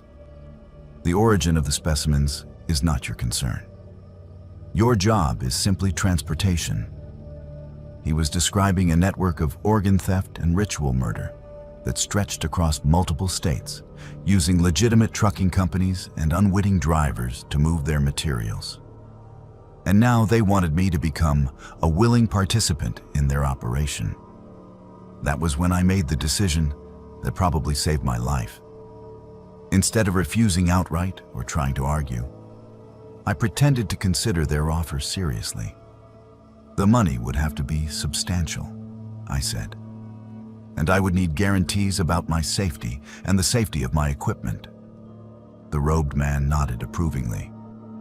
"Of course. We are reasonable people, Mr. Washington. We understand that this arrangement must be mutually beneficial." Over the next hour, he outlined the details of their operation, while I memorized every piece of information I could gather. Names, locations, schedules, the scope of their activities. They had corrupted employees at hospitals and medical facilities across 6 states, stealing organs and bodies that were supposed to be cremated or buried. The ritual purpose of these materials was something I did not want to understand, but it clearly involved human sacrifice on a scale that defied comprehension. When they finally released me with instructions to await their next call, I drove straight to the nearest FBI field office and reported everything I had witnessed. The investigation that followed lasted 18 months and resulted in the arrest of over 60 people involved in what prosecutors called the largest ritual murder conspiracy in American history. The facility in Nevada was raided 3 days after my report, but the leaders of the cult had already disappeared. Some of the lower-level participants were convicted and sentenced to life in prison, but the core organizers were never found. I learned later that they had been using dozens of drivers like me, truckers who thought they were hauling legitimate medical cargo, but were actually transporting materials for ritual murder. Most of the other drivers never discovered the truth about their loads, but a few who asked too many questions or witnessed too much simply disappeared. The trucking company that had originally hired me, Meridian Logistics, turned out to be a front operation run by the cult to recruit unwitting drivers. The real dispatcher I had spoken to was one of their members, using a fake identity and stolen credentials to access the freight networks that legitimate truckers depend on. I still drive the highways of the American West, but I am much more careful about the loads I accept and the companies I work with. I verify credentials, research unfamiliar clients, and trust my instincts when something feels wrong. The money is never worth your life, and the cargo is never worth your soul. Sometimes the most dangerous freight is the kind you never suspect, delivered to places that should not exist, for purposes that defy human decency. The highway connects more than just cities and states. Sometimes it connects the living world to something much darker,